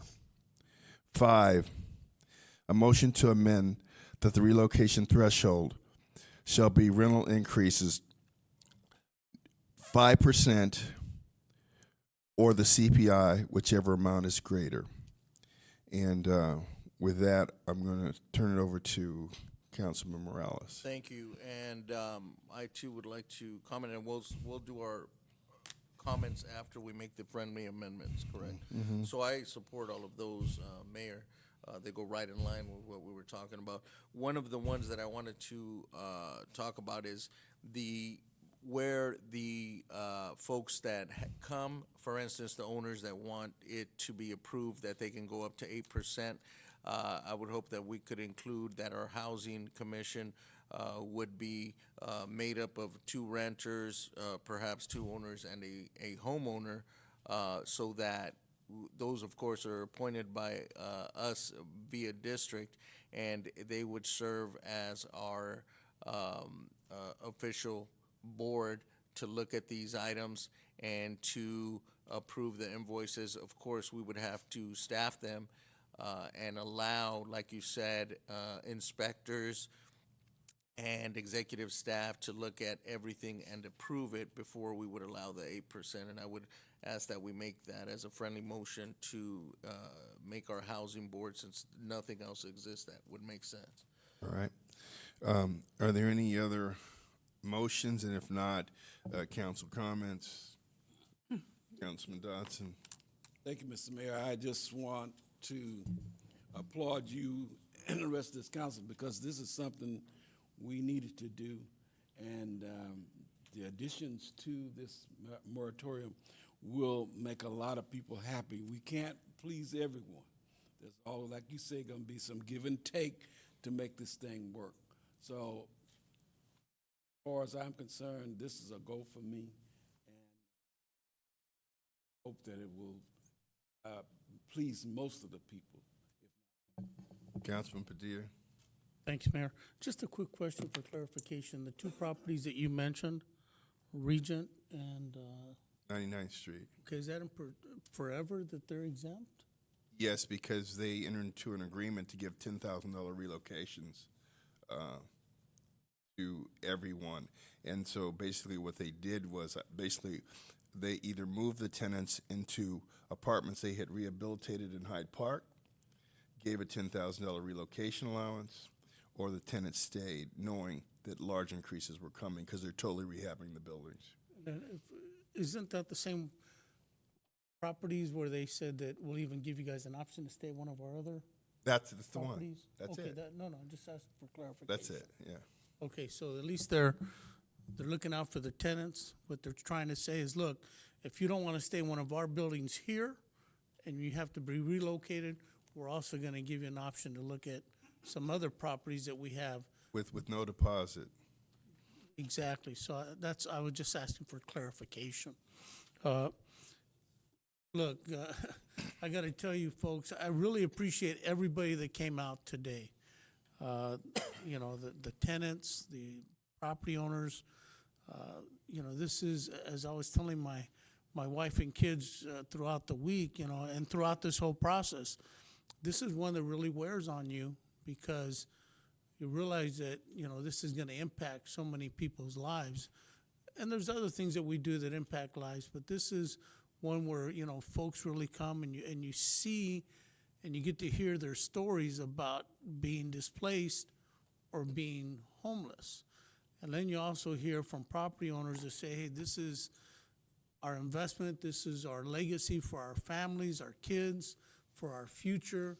We made a sacrifice and you know, we feel like, you know, you guys are taking it away from us. Well, that's not what our intent is. It's everything but that. We want to make sure that we're looking out for the property owners to continue to, you know, have their investment, to continue to provide for their families and to leave the properties as a legacy for them if that's what they desire. But we also have to look for our residents, our folks that live here, to make sure they'll continue to have affordable housing, a place they can call home, where they're not worried every month or every few months that the rent's going to get, you know, jacked up on them and now they can't afford it. So we have to find a place in the middle, and I think that what we are going to be voting on today with this rent stabilization ordinance, this is that in the middle move that we hope folks will embrace it. I know it's going to be a hot topic of discussion throughout the community, but I'm thankful that, you know, the mayor and his wisdom, leadership, and reaching out to other folks to get input about this. You know, this is something that you just don't do overnight. So that's why we continued it for 60 days, to really chew on it. So with that, you know, again, I want to thank everybody that came out, that let us know their concerns, and now we'll move forward. Okay, so. Okay. Second. Madam Clerk. Aye. Padilla, Aye. Aye. Mayor Butts. Aye. And for clarification, can you tell me what that motion was? That's for the 1 through 5, and then you added the housing board? The Housing Commission Board, and what I wanted to say is that I meant to say that they would all be Inglewood residents, which they already are, so. Okay. But, okay, and then just so for clarification, everything else in the ordinance stays, but the max rental increase is 5% or CPI, whichever is greater.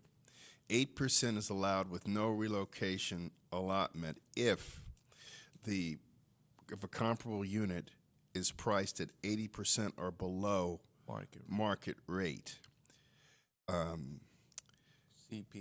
Or the wait a minute, we already got it. Unless if the unit is parked at 80% or below of market rate, you can go to 8% for that until you reach 81%. All right? Then you're back to 5%. Okay? The relocation now only comes in is if you do a just cause eviction for anyone that has been a tenant for 2 years or more. And so therefore the relocation allowances only come in if you do a just cause eviction, if you've lived there for 2 years or more. There's no longer the capacity to charge someone more than 5% or the CPI. And now, do you want to entertain a motion for a landlord to be able to offer the relocation allowance to a tenant if they want to have an increase greater than that? Are they allowed to? Do we have to address that? Well, Can they just offer them regardless? Well, what I'm saying is to make it an amendment that the landlord, based on our scale, see, this keeps the landlord Go even farther up. our scale. This is the minimum that they can offer a tenant for a tenant to So relocate. you're saying they can, if they want to even make a different kind of negotiation that Right. would leave the tenants even better off. Better off that they economically. have the option. We're not foreclosing the option of a landlord to offer a greater relocation. Absolutely. Yeah. Absolutely. All right. Yeah. Mayor, but We have to revote, so we have to vote over again now that we did the amendment, correct? Vote on the motion for the waive of the read. and then he'll introduce it. Okay. So motion wait for the reading. Madam Clerk. Aye. Aye. Aye. Mayor Buds? Aye. And I'll introduce CSA 2. And Mayor, may I have a comment first, please? What's that? Would it be possible to also allow an urgency ordinance to be brought in next week to cover the time period between June 18th and until the ordinance becomes in place? Yes. And I'll bring it back for the council's approval for next week. And that's so directed. And then secondly, may I have a write-up from the city clerk or yourself as to the? I'll give it to you. Thank you very I much. wouldn't put that on her. All right. Thank you. Can we have it too? What about the last amendment you made? I'll give Everything will Do we be have to- included. do we have- And Mayor, you'll handle We have to adding vote on my that? amendment, or do you want me to give them I'll a separate handle one? it. Okay. I'll handle it. Oh, wait, don't we have to vote on the new amendment that you made at the end? Madam Clerk. Okay, so let's second it. Let's second. This is about the relocation. Okay. And, Have to vote on and so, Madam Clerk, would you give us the vote? Okay, and Morales is the second? Yes. Okay, all right. Council members, Dotson? Aye. Padilla? Aye. Morales? Aye. Mayor Aye. CSA 2.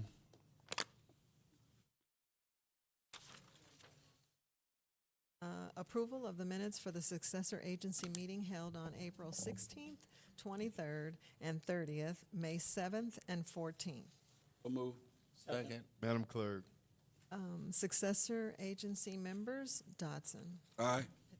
Aye. Morales? Aye. Chairman Buds. Aye. Adjourn the successor agency housing authorities in session. H2. Approval of the minutes for the Housing Authority meeting held on April 16th, 23rd, 30th, May 7th, and May 14th, So move. Second. 2019. Madam Clerk. Housing Authority members, Dotson. Aye. Aye. Morales? Aye. Chairman Buds. Aye. Adjourn the housing authority. HSPH1. Staff report requesting that a public hearing be set to consider the fiscal year 2019-2020 Inglewood Housing Authority Annual Plan. Set the public hearing for June 25th, 2019 at 2 p.m.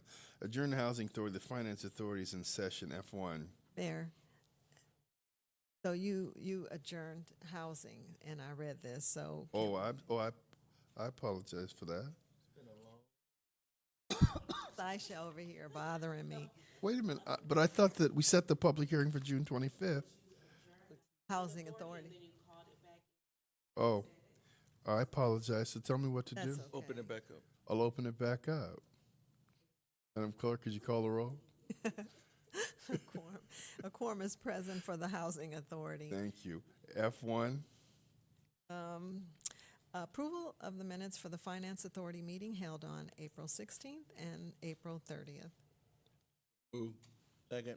Madam Clerk. Finance Authority members, Dotson. Aye. Padilla. Aye. Morales. Aye. Chairman Butts. Aye. P1. Approval of the Parking Authority meeting held on April 16th, 2019. Move approval. Second. Madam Clerk. Parking Authority members, Dotson. Aye. Padilla. Aye.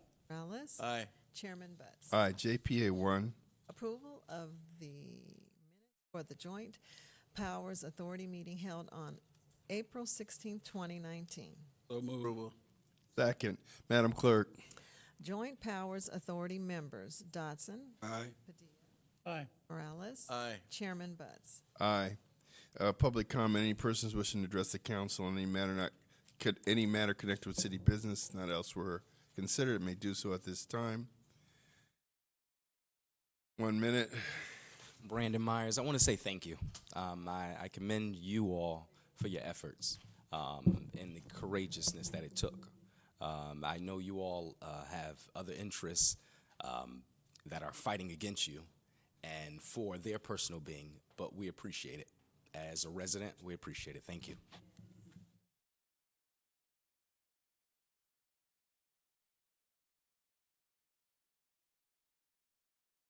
Mayor, city council, and staff, bravo. Sweet spot. Found it. Now we can move forward.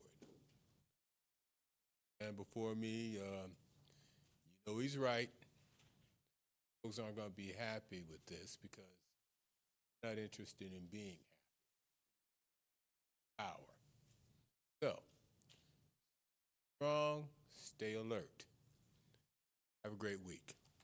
Thank you.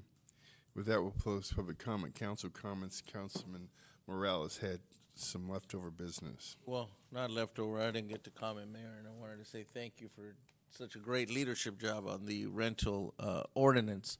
And I wanted to say that, you know, this is a product of the process. You know, so many people said, you know, they were not included.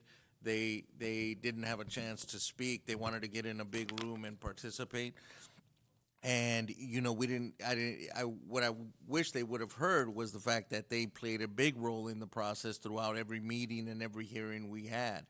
I want to say that, you know, it showed with your amendments throughout the process how much it impacted your thought process, both from owners and from renters. You know, this just wasn't easy. It wasn't easy to balance everything, and I've gotten so many questions in my community in terms of, believe it or not, from owners, mom and pop owners that needed to balance out, you know, what they can do to hold on to their value. Their big fear was if they cannot charge a certain amount of rent, their property value would go down or stymie. And, you know, I believe, you know, that you know, some impact that they're absorbing. However, the owners also gained so much from so much of the development that came here to this city, just the impact and completely on their property value alone, they have gained. And at the same time, the renters, there were some renters, one particular gentleman said that we get an 8% increase, but our property has not improved 8%. But I can tell you that their surroundings, their amenities when they cross the street, and everything is improving around them. That is what's improving.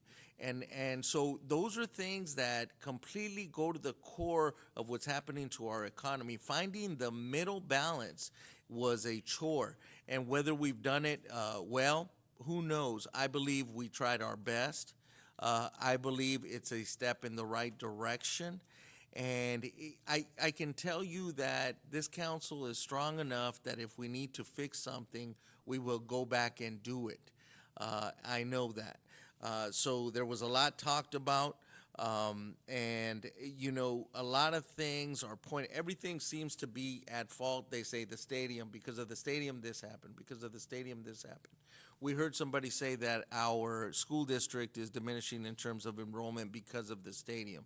I can tell you that I have a family very deep into the educational field, and we've actually lost probably 400 students a year for the last X number of years. Has nothing to do with the stadium. It basically is an evolution of everything from charter schools to folks moving out, just equal transition. People just, that's just what's happening. And I just wanted to point that out to say that the stadium is really absorbing the blunt of so much, and we are trying to balance it. But today, the owners and the renters each paid a little bit, and the owners and the renters each gained a little bit. So those are my comments, Mayor. Thank you, Councilman Dodson. Thank you, Mr. Mayor. I just feel so proud today as a member of this council. I mean, we were listening. And the mayor was definitely listening. So it's almost like he could hear my thoughts in my head, because these people came to us for some help. The landlords, they came to us wanting us to make sure that we treat them fair.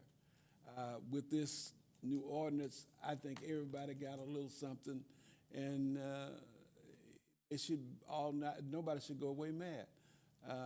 So other than that, I'm so grateful for everybody who came out. You made a difference by coming out. So with that, I hope you all have a nice rest of the week. Thank you, Councilman Padilla. Thanks, Mayor. And, you know, it just goes to folks that say we're not open-minded, we've made up our mind before we get up here. Well, today was proof that that's not the case. We heard people's plight, we listened, changes were made. We're presenting the best that we can present, both regarding the renters and the property owners. This is something that we do that's right for the city of Inglewood, not for anybody else. It's what's right is right for our residents and our business owners. So again, thank you everybody that came up and voiced your thoughts about this very sensitive issue. That being said, Mayor, if you would close in the memory of a longtime Inglewood business owner who started off as a firefighter here in the city of Inglewood when it was the Inglewood Fire Department.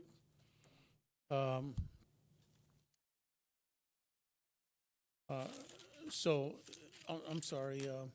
And so, you know, I just got to say that it's hard when you lose somebody that meant so much to our community. So please close in the memory of Albert Williams. We did an art show together about a year ago, if you remember, in May. He had a stroke about a little under a year ago, and he passed away last week. So our thoughts and prayers go out to his family and his loved ones. Thank you. Okay, I will tell you definitely that this was a very long, arduous process. I want to compliment Melanie McDade, Executive Assistant to the manager and the mayor. She did the research that allowed me to craft the initial set of parameters. It was a lot of work. And then the input we got over time during the moratorium and definitely today led to where we are. Now, Councilman Morales said something that I thought was so profound, that it isn't just the property owners that have gained from the evolution of the city. And it's not just the residents, some of which that haven't been employed in years, that gain from this. Just living here, the amenities that will be available to you, that you no longer have to go to Los Angeles, Santa Monica, Malibu, Torrance, Manhattan Beach, the things you'll be able to leave your home and be 2-3 minutes at the most away from, the change in your quality of life, that's worth a little bit more for the cost of living. You're gonna use less gas. You can walk to things as opposed to drive to them. And I really want to commend Councilman Morales because he's the first one to make that connection. And so, you know, we have a lot to be proud of in this city. And everybody is gaining, and we're going to make sure, and I believe we have made sure, that there'll be fairness and balance in the availability of housing. And with that, we're going to adjourn the meeting in the name of Kent Taylor, a former state administrator for the IUSD, superintendent of the Lenox School District, and for Al Williams, who was a rookie fireman when I was a rookie policeman here. And we're adjourned.